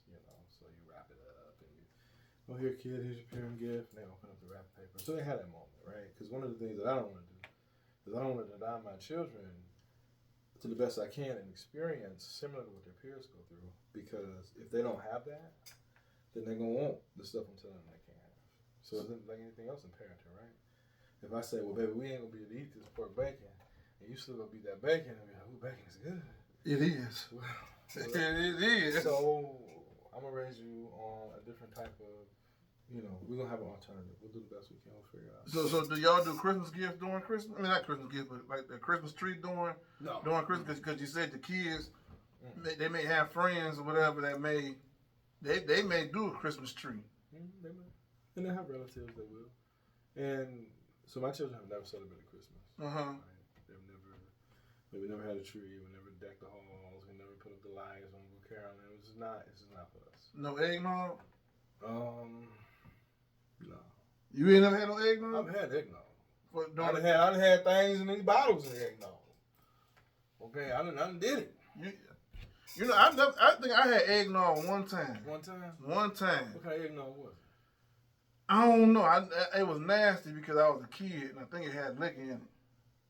Yeah, usually by that time, that's when the family and the nog with a little shot in there. But see, my grandparents, they had a refrigerator upstairs in the kitchen. And they had one in the basement. They had a whole kitchen in the basement and a whole kitchen upstairs. Mm-hmm. And I think I was in the basement, and it was some egg. I remember the carton said it was a carton said eggnog. It was only one, two things that was wrong with it. Okay. Either it was spoiled or it was liquor in there. It makes so now when the eggnog spoils, it's hard to tell because there's so much sugar in it. You can't really smell it. You just gotta taste it. Yeah, and it was nasty. Give it to one of your kids. Say, here, take this here eggnog and see if they work out okay. And it was nasty. I don't know if it had liquor in it, but ever since then I had never had eggnog again. Never had it again. That's all right. No. Try it, man. No. Go ahead. I may try it again one of these days. Yeah. But how long have you been practicing? The Jewish religion. So we've been working towards it for a long time. Mm-hmm. Right? Working towards it for a long time. Certain parts of it have been for about 10 years. 11. So by the time my first child was born, we were done with the holidays. Okay. We was keeping the Sabbath day. The crazy thing, we were still eating pork. Right? Okay. Because again, it's incremental. Like, you got to a point where I was just like, okay, the Bible said we can't eat pork. We just gotta stop eating the pepperoni and bacon pizzas. Damn. With the extra cheese. Damn. Coming from Domino's. Damn. Little Caesars. Damn. Papa's. Damn. The 3-meat treat. Give it up, bro. I remember looking at that last piece of pepperoni at the pilot. Pepperoni used to be about that big. The grease used to be all up on the cheese. Death.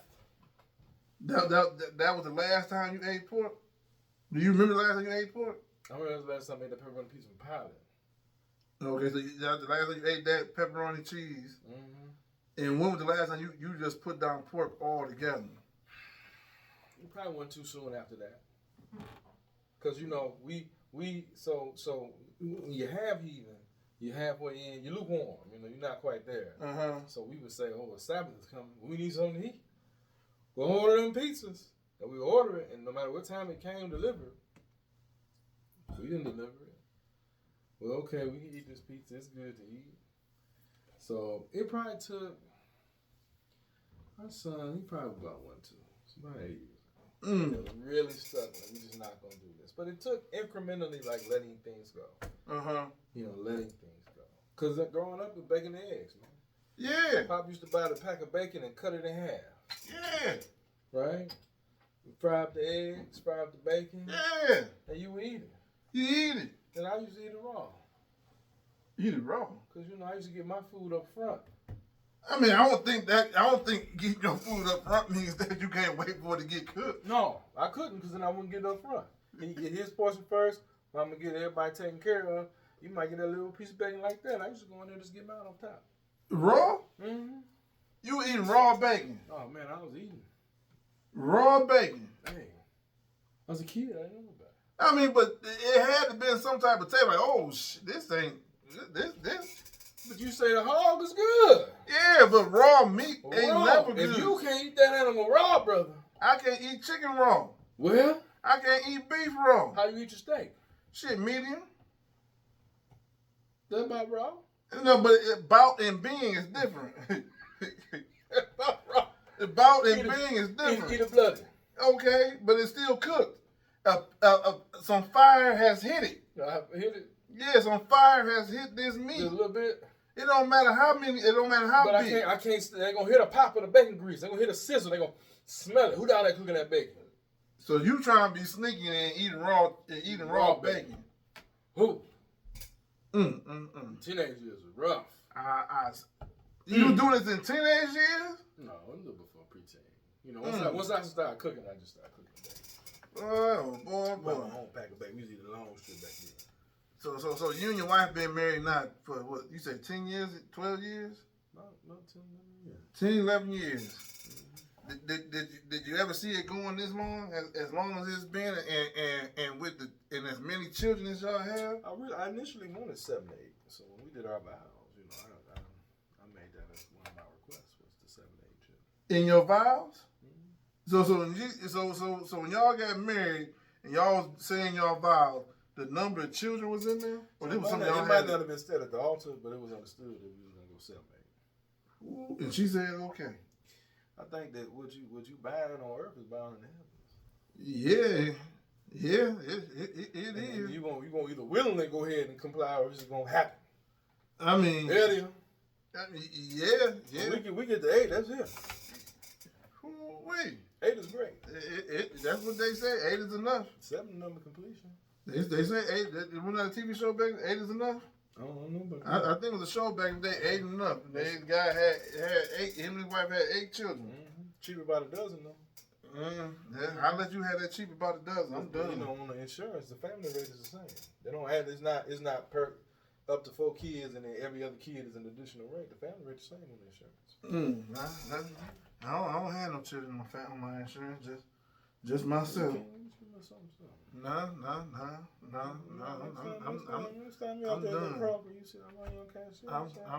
I'm done. You done? I'm done. Are you sure? I'm sure. Sure? And as a matter of fact, I think everybody that's listening and watching this show, they done. Because I believe that we done now, and this has been a hell of an episode here. This has been a great episode here. I'm glad everybody has tuned in and is watching this show. I want everybody to like this show. I want everybody to subscribe to this show because we have witnessed something that we don't normally see.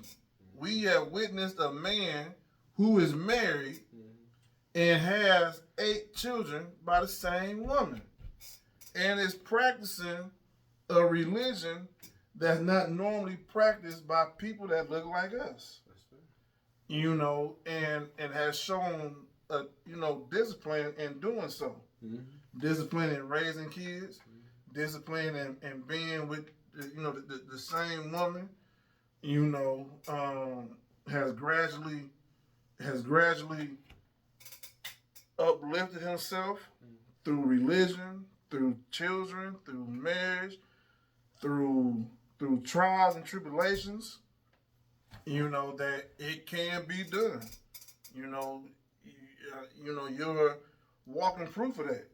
That you can have children, you can have faith, you can have a wife, and still live your very best life.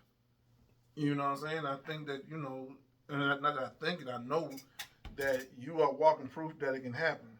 You know what I'm saying? And a lot of people are scared of just one or two kids.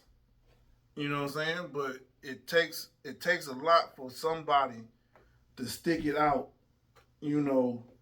for the long haul. You know what I'm saying? And I mean, you have to give yourself credit for it. You have to give your wife credit for it.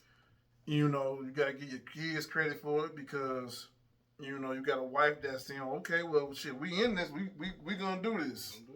You know what I'm saying? You got kids that one thing they can say that maybe a lot of their friends or people that they know that can't say, or at least some people that that I know can't say, that we all had the same parents. You know what I'm saying? Yeah.